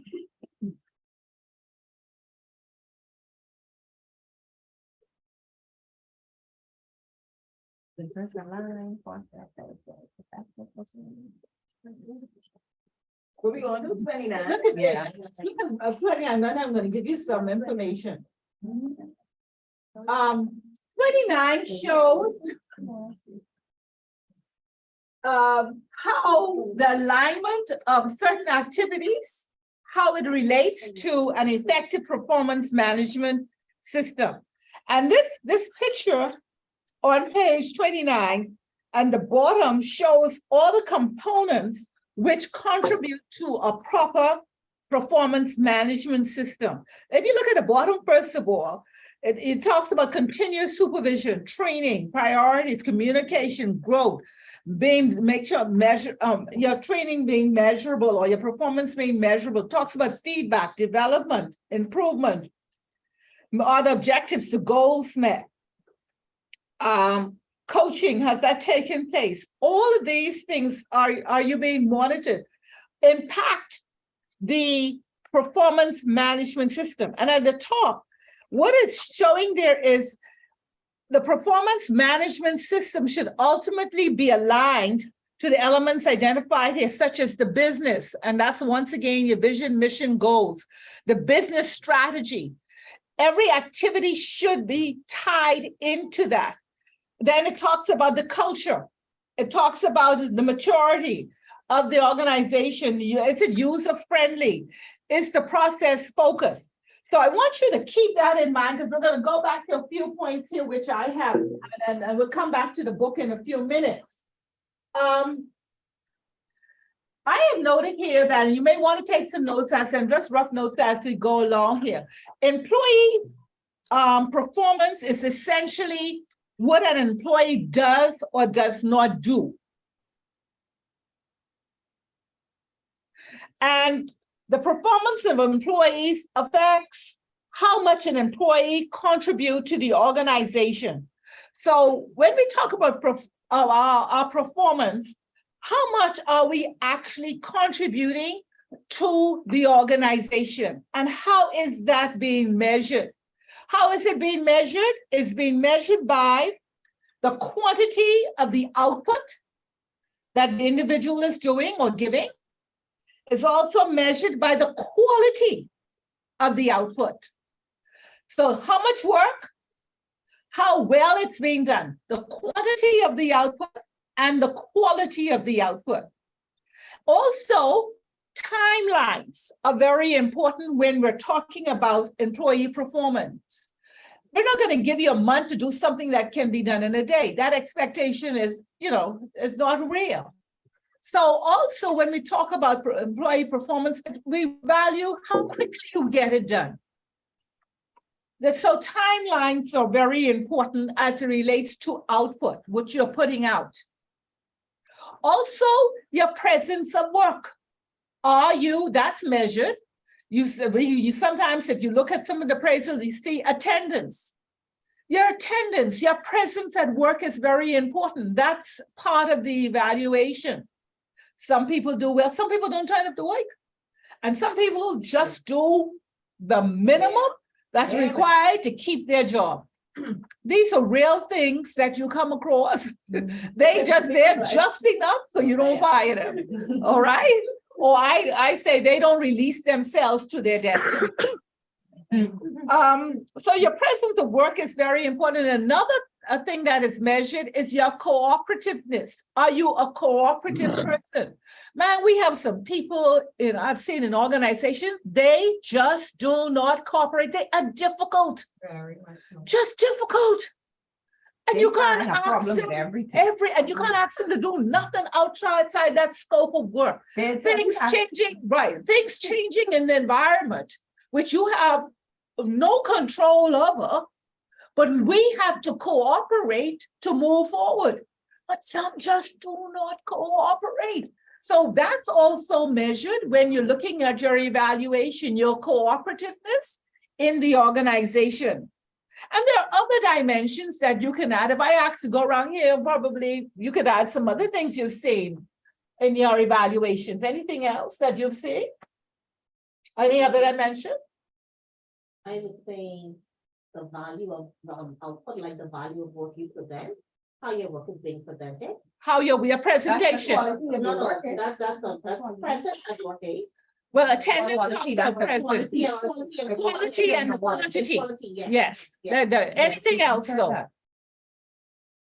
An appraisal? Yeah, you've seen. Um, Well, efficiency, talks, so that's part of the quality. Going on, like you say, people who go over and beyond. They do things.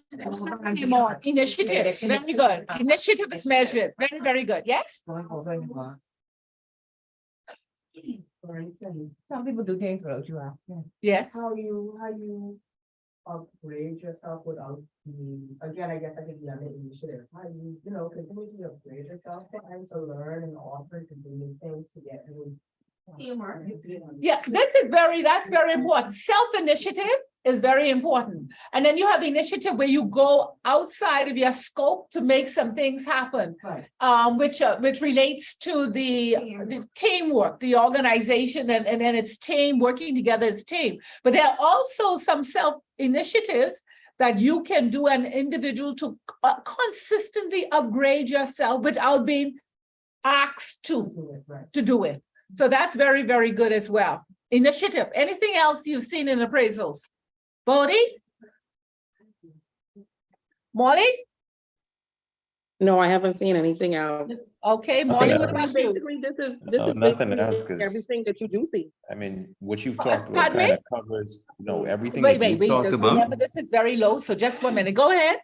Sorry, everything that you talked about is actually covered, and we could kind of break it down microly on a micro level, just based on those topics. But Exactly. for the most part, what I've seen in the performance appraisals where I work, that you've covered them all the bases for it. Exactly, great. So then you can go to the micro level, like you said, break them down further. So the quantity and the output, the quality and the output we can break them even further down. Mhm. But also your timelines and the output is important, your cooperativeness is important. And they can all be broken down further. For example, time, attendance and punctuality, all that comes in the timelines. If you're measured, if you're consistently on time, or you're constantly late, and then you have time cards or sign-in sheets that you can go or punch in, whatever method you're using, that you can justify your grading as it relates to timeliness and punctuality, so that you can measure the person properly. But each job, the point I want to make here, as you go, like you said, a good point, Molly, you go to the micro level, is that each job in an organization has specific criteria and roles and expectations which are to be met. So often in an appraisal, you have common, probably 3 to 5 common things everyone in the organization is measured on. And then when you go into, let's say, a technical area, there may be specific technical criteria which are outlined in the performance appraisal, which that particular department is measured on. So it depends on, let's say banking. Give me a couple areas in banking. Lender, operations, teller. Do operations, you could do loans, you could do tellering, you could do back Okay. office. So yeah, I think we all have the point here then. So it differs to different departments. So you may have 3 categories. You may have a general, and then everyone is graded on the same. You may have the technical side of the job, and then you may have personal growth and development side of the job for your career advancement and what you're doing, and you're graded on that as well in your performance appraisal. Okay, great.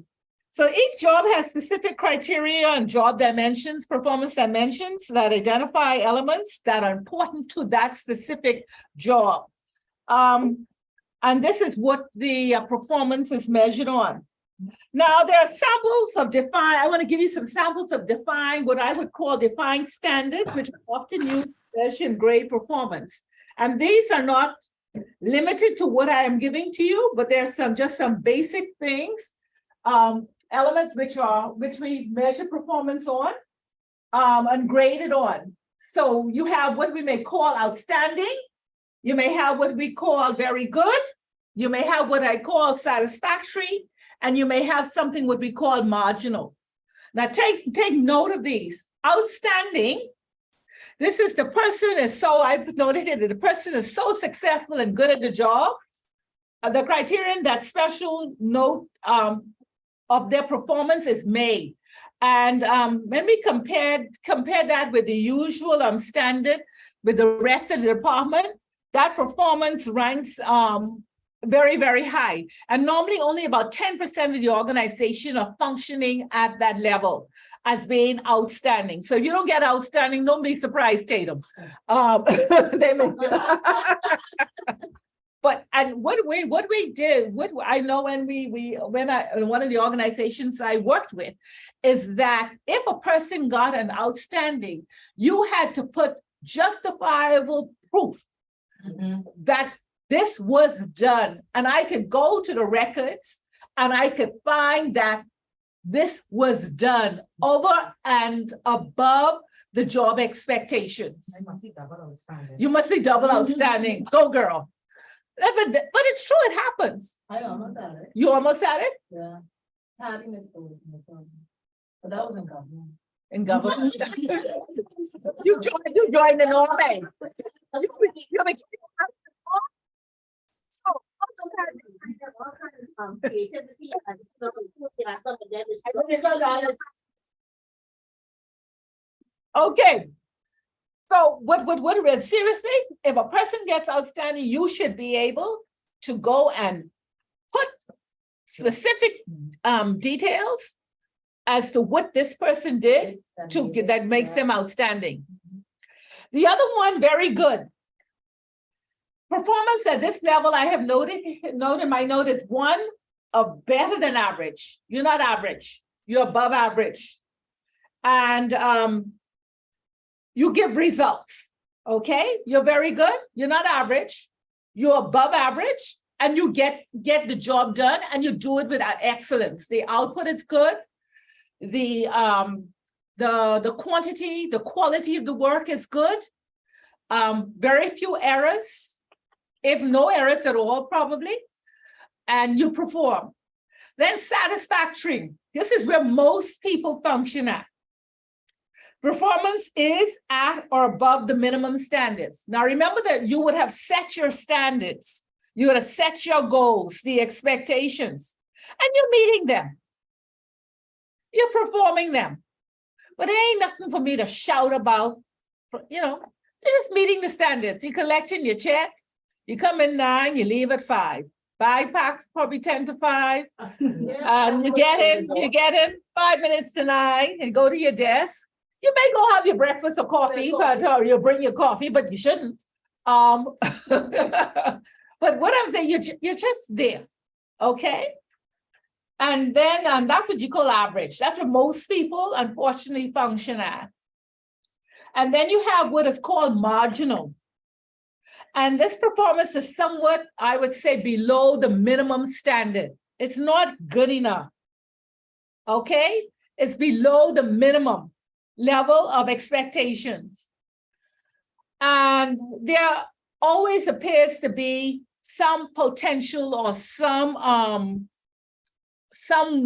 need for improvement to be made. Now, there may be varied reasons why this person is functioning marginal. You don't know if they had to be up all night. You don't know if they have sick relatives, sick children. You don't know if they're single parents. You don't know if they have gotten through grief. You don't know if they get beaten up all night. You just don't know, and it's male or female. All right.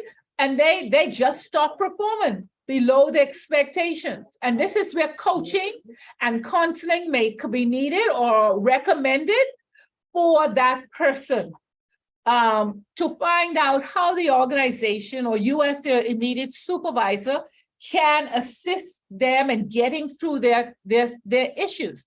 Some may have transportation issues. Buses don't run in the area that we have a very poor busing system. They don't run in the area where the person lives, and that's the only place they may have to live. They may have abusive spouses, okay? They may have abusive children. All of these things in reality impact a person's performance And mental health. and mental health. It does. And an organization, I believe, once they've hired, you have a responsibility to try to see how you can help improve their performance. And then the last one is unsatisfactory performance. And on this item here, I would say that the job, your performance is well below the standard or the expectation. In other words, you're simply just a bad fit for that job. And the organization may have a serious question if to terminate your services. And I don't believe in transferring a problem employee to another, to another area. No, no, if they're not performing, you don't transfer a bad apple. If you cannot give this help that's needed to correct the situation, or they make no effort themselves to correct or enhance the situation, make it better, and they're not performing, they're just a bad fit. And sometimes you have to part company, yeah. But not really, and you have to give them a warning first to see if they're gonna do that. Well, Or no, you don't give them warning. that comes before the performance appraisal. Okay. All right, performance, and I'll get into stage two. Performance appraisal should not be where you are disciplining an employee. The discipline should come long before the performance appraisal. And then the results of that should be a part or could be considered, in the discussion. It's not a time to beat on an employee. It's a time on the head, on the hand. It's a time to find out what's happening, give a transparent evaluation of what their output and the quality of their output. Something special, a lot of managers don't do that, a lot of them, sometimes when you're now going through your review, you're just finding out a lot of things, mind you, you know it itself, but it's just being expressed to you in your review. Right, and that's then you have a lot bad. of managers who know they have bad apple, and this is what I want to know how HR works, who know they have bad apple, and they would give you this raving review to get you out. So you could go on you could be somebody else's problem. Well, that's wicked. Because they didn't. No, that happens. So That's wicked. what happens when I on board this person who you knew had these grave issues, and now they're bringing them onto the team, and other persons will say, this person's been like that from the past team. How does HR then now step in because this manager would have deliberately, like you said, underhandedly passed on this person because they couldn't deal with the problem. Yeah, and that's wicked. It's wrong. And you gotta get to the root of it. Because there's a lot of that happening. It's sad though, it shouldn't happen because you really should not pass a problem employee on to another unit. That makes no sense. It makes no sense. Because they can't call it and they're afraid. Yeah. Or, it may be relationship, a friend or something, but it happens. Yeah, it does. And that's why I have I'm just saying my company, Access Coach, have seminars on how to supervise properly. A lot of people are put into supervisory positions, but no training and don't know how to deal with those type of situations. And that's why that's why they do it, because they haven't been trained in it properly. Who?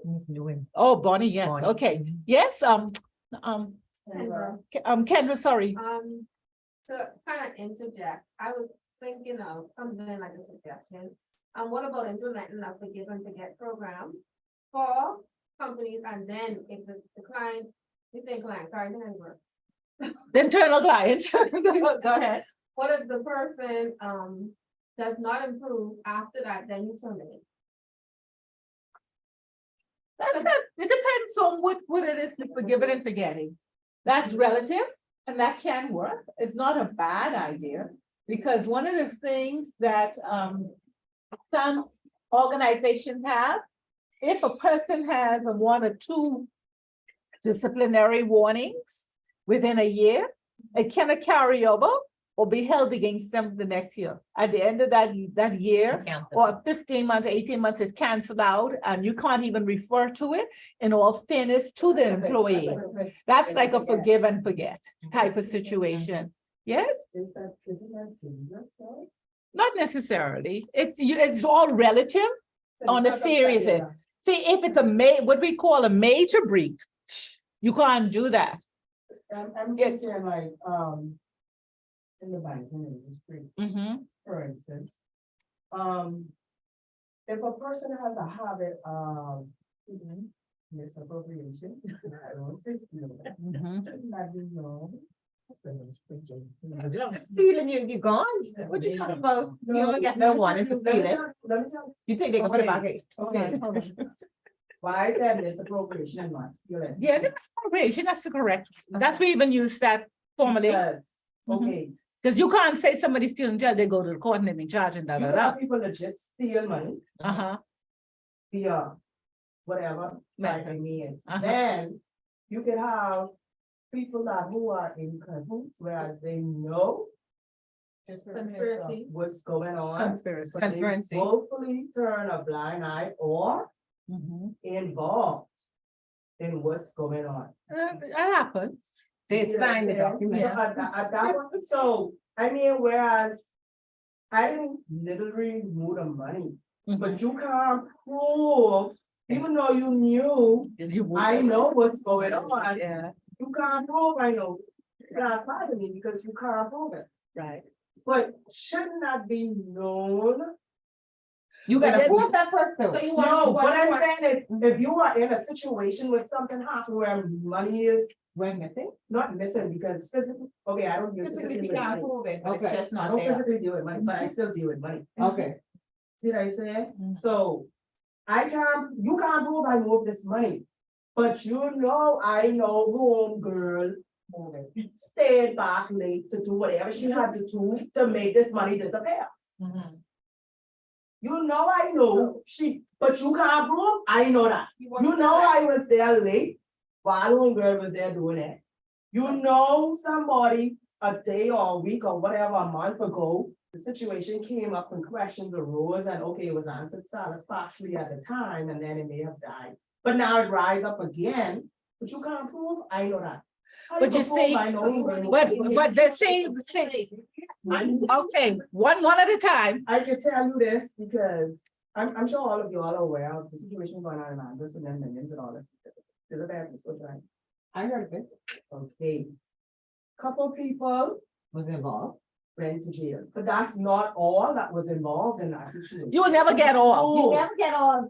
And that's what I'm saying. You can't fire somebody Right. if you can't prove that they was involved. But you Yeah. know they was Now, involved. you know they was involved. You know that. You know it's involved because in order for this to go on. Okay.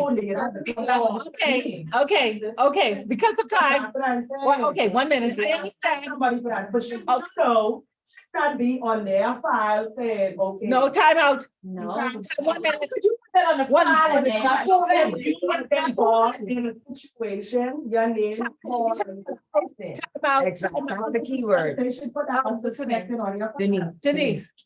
Well, time out. 1 minute. You're passionate. I understand exactly what you're trying to say.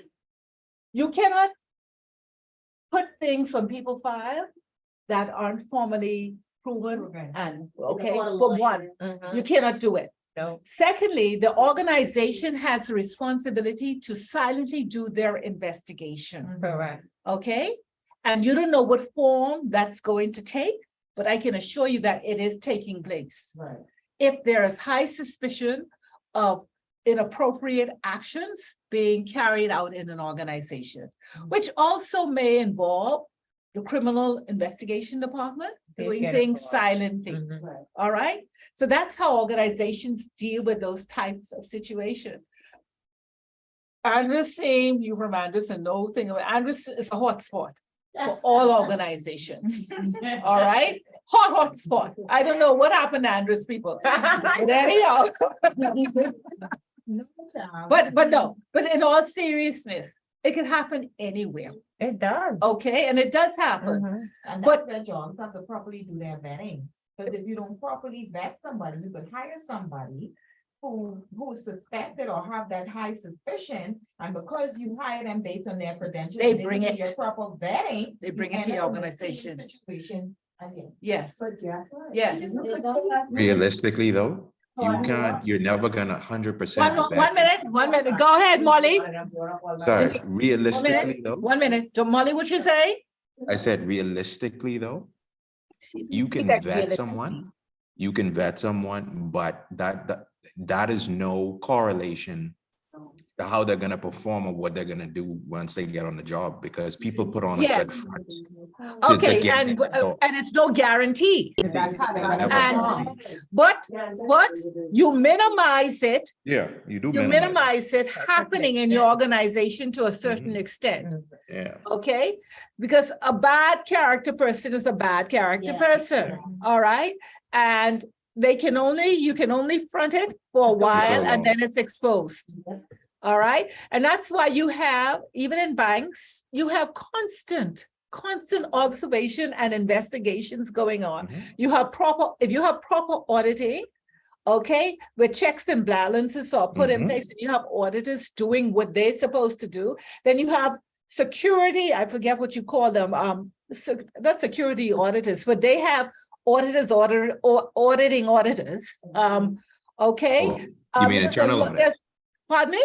You mean internal audit, sorry. Internal audit, okay, and then you have external auditors, Audit, yeah. all right? And they have auditors who audit their work as well. And so at some point in time, it will be exposed. So it only can go, all people say it's so long, but it's a short rope. Yeah. Okay, so. Long rope and short hair. A note right there, 1 second. Yes, go ahead. Okay, so she said like all this, right? Mhm. Let's say if the employee offered immunity deal to speak, Mhm. could I speak? Because the deal on the table for me, right? That means my job is secure. So Mhm. even though I know Sally that moving this money, my job's secure, because I have like no tie to this, but they don't know, like something like a secret, what do they call it? See, you understand what I said? Yeah. That happens. Hmm. That happens. So there's nothing wrong, because if an organization suspects something is going on, and you said a very important point, a secret is never a secret. All right, friend got friend, even in the organization, Yeah. all right, we always say that. But you have these internal audit doing all sorts of auditing across the organization, and it will eventually be exposed. And it may be even an audit of HR. There's a lot of crookedness goes on in the HR department. All right, exactly. Yeah, bringing my auntie to keep all the money. It's wicked. Okay, let's move on quickly here. But some very good points are coming up, and because of time, we can't really go into it. If you're the longer sessions, we'll probably have more discussions. Use of where are we? Use of what are the performance appraisals used for? And this is one of the internal auditing is one of the administrative uses.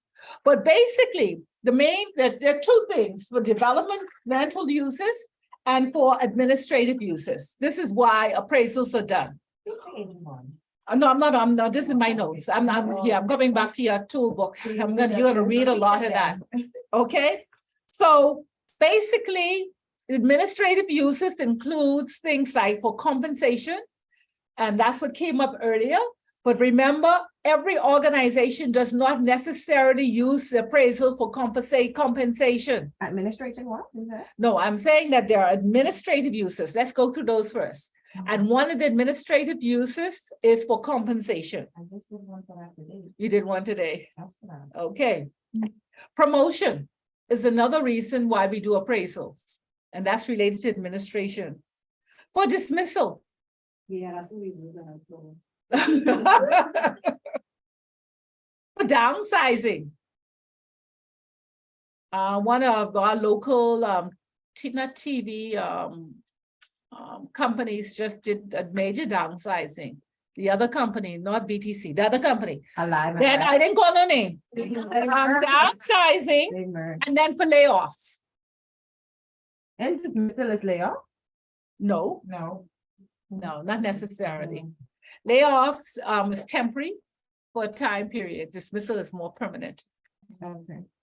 So you have compensation, you have promotion, dismissal, downsizing, and layoffs. These are what you call administrative uses for the appraisal. And then we also used appraisals for development uses. And those development uses would include things like identifying employee strengths. You also use it for identifying areas of growth, how the employee has grown over time and improved, and you could identify that in an appraisal. Also for development planning. Okay, and when I say development planning, basically, what do you need to know to be able to do this particular job within 6 months' time? And the appraisal I conduct can identify those gaps that you need to be, things that you need to be exposed to be able to do additional work or another job. And then for coaching and career planning, that's what is also related to development uses, coaching and career planning. Any questions on that? Anyone want to add anything else to those development or administrative uses for performance appraisals?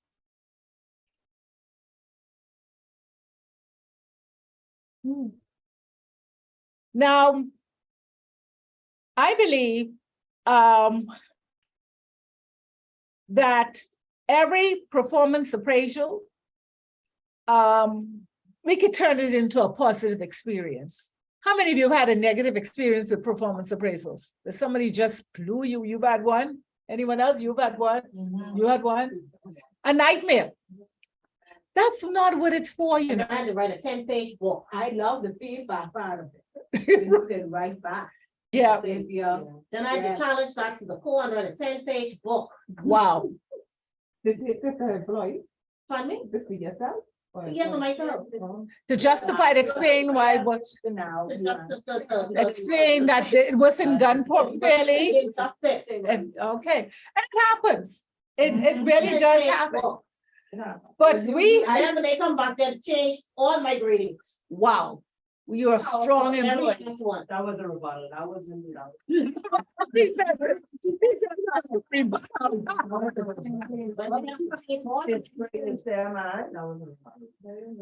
okay, They didn't know she was doing right side. Yeah. so if we're gonna, let's look at, ladies, Jen, how we can turn this into a positive experience. What can we do? One of the things I say, just be ready. As a supervisor or an employee, you're going to do an appraisal, be ready. What does it take to be ready though? Preparation. Preparation, and that preparation can include you paying attention, but also you reviewing this person's performance and file. From before the performance, checking the Before, files, to then- see when they thank come you. to work, when they missing. Thank you. You gotta have all Thank you your for your factual time. information. Thank you. Everything. Positive and negative. You can have commendation letters. Also that you know, But people some people are files. challenging, you have to show them, that's like me, you gotta show me that. I need to do that. And there are some employees that, no, I had employees like you. Show me that. I say, well, you cannot get an A for coming to work on time. Why not, Miss Bethel? I be to work here every day. I'm supposed to be to work on time. You're supposed to, but they don't. So I have to go and get the time cards or have the time cards, have, or take a photo, when I say a photo, a scan or whatever You just have proof. of it to show that this is being the pattern and this needs to improve. Correct. So you be ready. You have to. And Well- you know, sorry, Ms. Bethel, but you know, the sad part about that being ready, you will be ready to have all your facts, and then the employee feels as though you nitpicking or you Yeah. being so judgmental, and you really come, and they feel as though you're coming down on them, but they wanna rebuttal or come back at you, but you shouldn't have no facts to then show them. Yeah. And when the shoe is on the other foot, then they look at you like, you're just so evil. Yeah, you become the evil one. Yeah, and it's true. And that comes with the turf. Yeah, what's that? Yes. How do you deal with an employee who comes to work on time, but leaves late? And the 1 or 2 times they come to work late, you on them, like, say, okay, you have to sign the lead law, or you have to, like, how do you do that? Well, you know, when we began the course, we remember we talked about policies and procedures. You really, as a mature supervisor, you gotta stick to your policies. Yeah. And if the person is late, they're late. You see, you can't justify your extended hours of work to justify me not speaking to you about being late the one or two times. But when I leave 4:30, like you say, 10 minutes to 5, my bag, you have a problem. Yeah. No. Well, you shouldn't have a problem because you're scheduled to work 9, I'm just saying 9 to 5. You start tidying up and closing out at 1:45 so that you can leave on 5. And you know, over the years, you become very mature with that. Because some people, I'm just using this example, they have a housekeeper or a caretaker who needs to leave at a specific time also to catch a bus to go home. You have to take that in consideration. You have to take all of those things in, and you should not get upset with an employee who leaves on time. You don't know their response. Exactly. But now it's a different based on your position, because if you're a teller, I don't expect you to close your wicket 5 minutes to 4. Before, I mean. No, it depends on what your procedures are. You tell close your wicket. No, of course, not, because if you're scheduled, but if you're scheduled to work 9 to 5.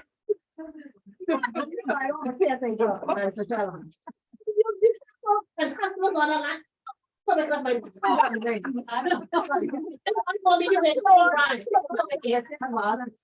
right. In the line, not in front of the. No. Not the line. They. If the bank open or close. The bank people in. The bank open, that's what I mean, the bank open. Regardless. Even if they close the door, people still on the line. You have to take care of your customers. But your environment dictates, 1 minute, the culture. Well, keep it to 9 o'clock, not tonight. The culture dictates and the expectations and the job criteria dictates how you behave. But my point is, you cannot cut off employees' head if they have to leave on time. Depending on their role. 1 minute. Depending on your role is depending on what's outlined in your job specifications. And that type of thing is often at the bottom. It would say that something like that, as long as customers are in the branch, excuse me, whatever, they must be attended to or served before you close. That's in your policy. That's in, yes, Denise, go on quickly. It's vague, but it's there. Go ahead, 1 minute. It all goes to the culture of the company. It goes to the I code. have been a teller for almost 9 to 5, not other. 15 years. When I was a teller, let me tell you what we did. Let's say government pay fall on a Friday, we didn't get no day on time. However, what we did was, if we had 4 tellers online, 2 would remain open after hours. And those 2 will know who they are. The other 2 that will close, they will close off and do other sundry duties while these tellers are serving Team. customers. Team. So guess what? At the end of the day, when the last teller walk out, those 2 tellers only have the balance. Once they balance. Everybody walk gone. out Because all the other duties have already been That's performed. teamwork. That's teamwork. Yes. That's I teamwork. understand what you're saying, right? But like she said, she's understanding all of that, but her thing is still, those other duties should come between 9 to 5, not after 5. agree. And she, no, you agree. I used to work. At the end of the day, 1 like minute. she's saying. 1 minute. That's how Monday say, these things, and I told it could be vague, it says other duties. Yes. So her argument is that other duties should still be between 9 to 5, it's not gonna be 9. Yeah, it's, But it's. No,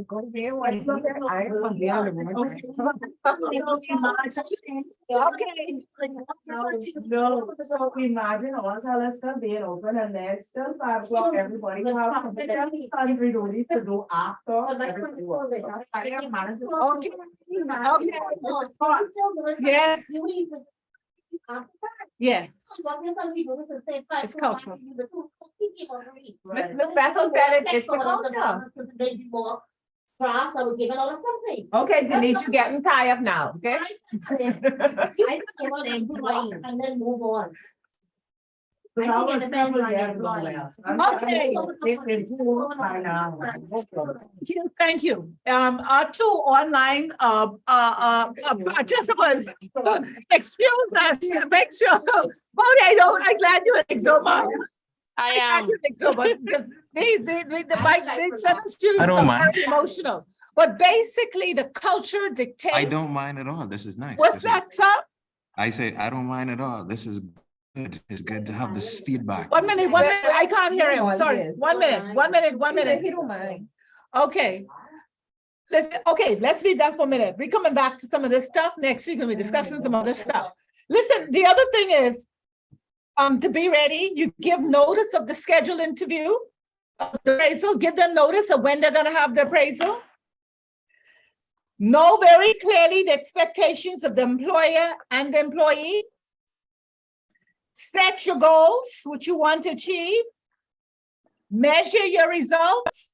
And acknowledge your results. I got home before 8:45. I have no days. She's an employee.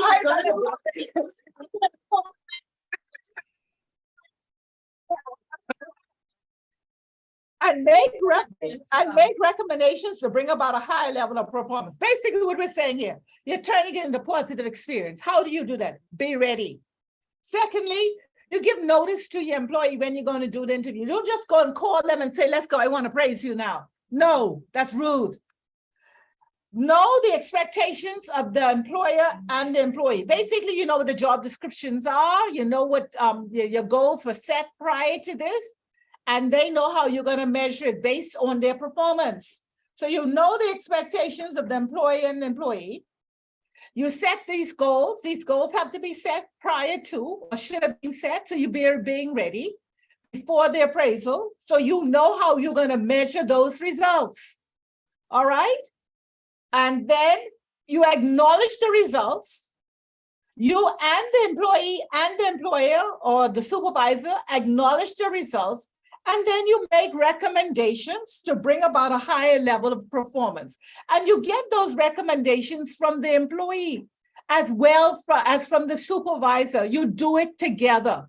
And it becomes a harmonious discussion as to how you're going to move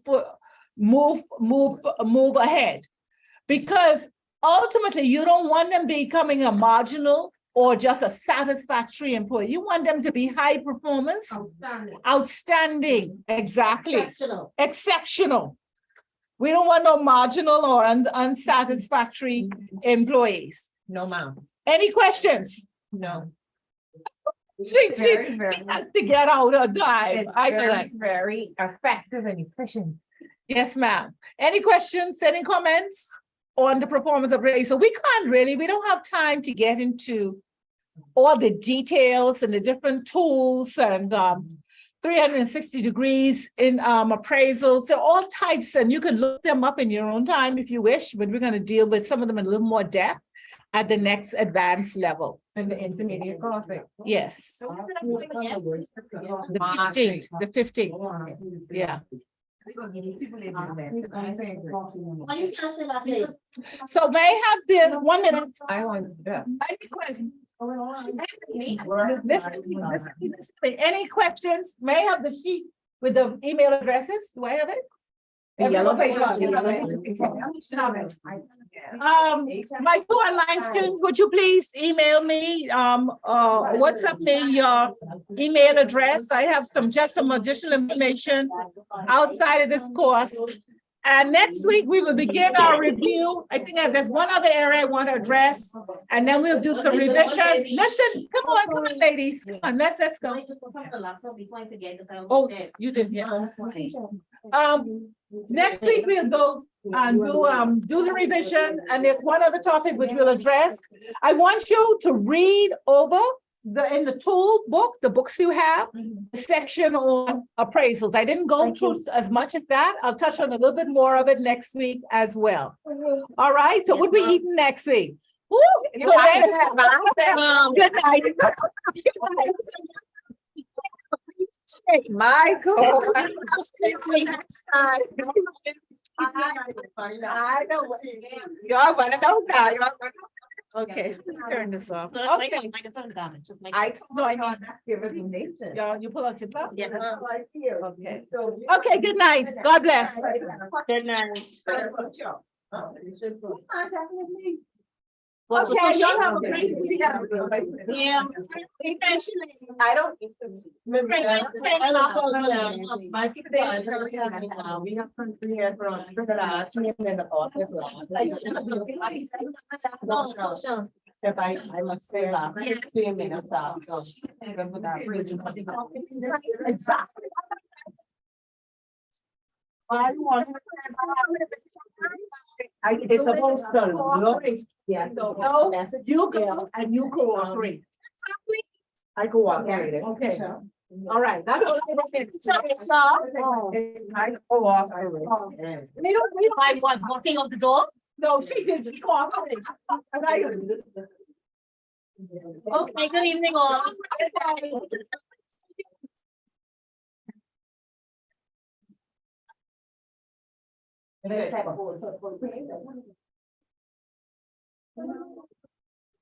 No, I just need a recommendation.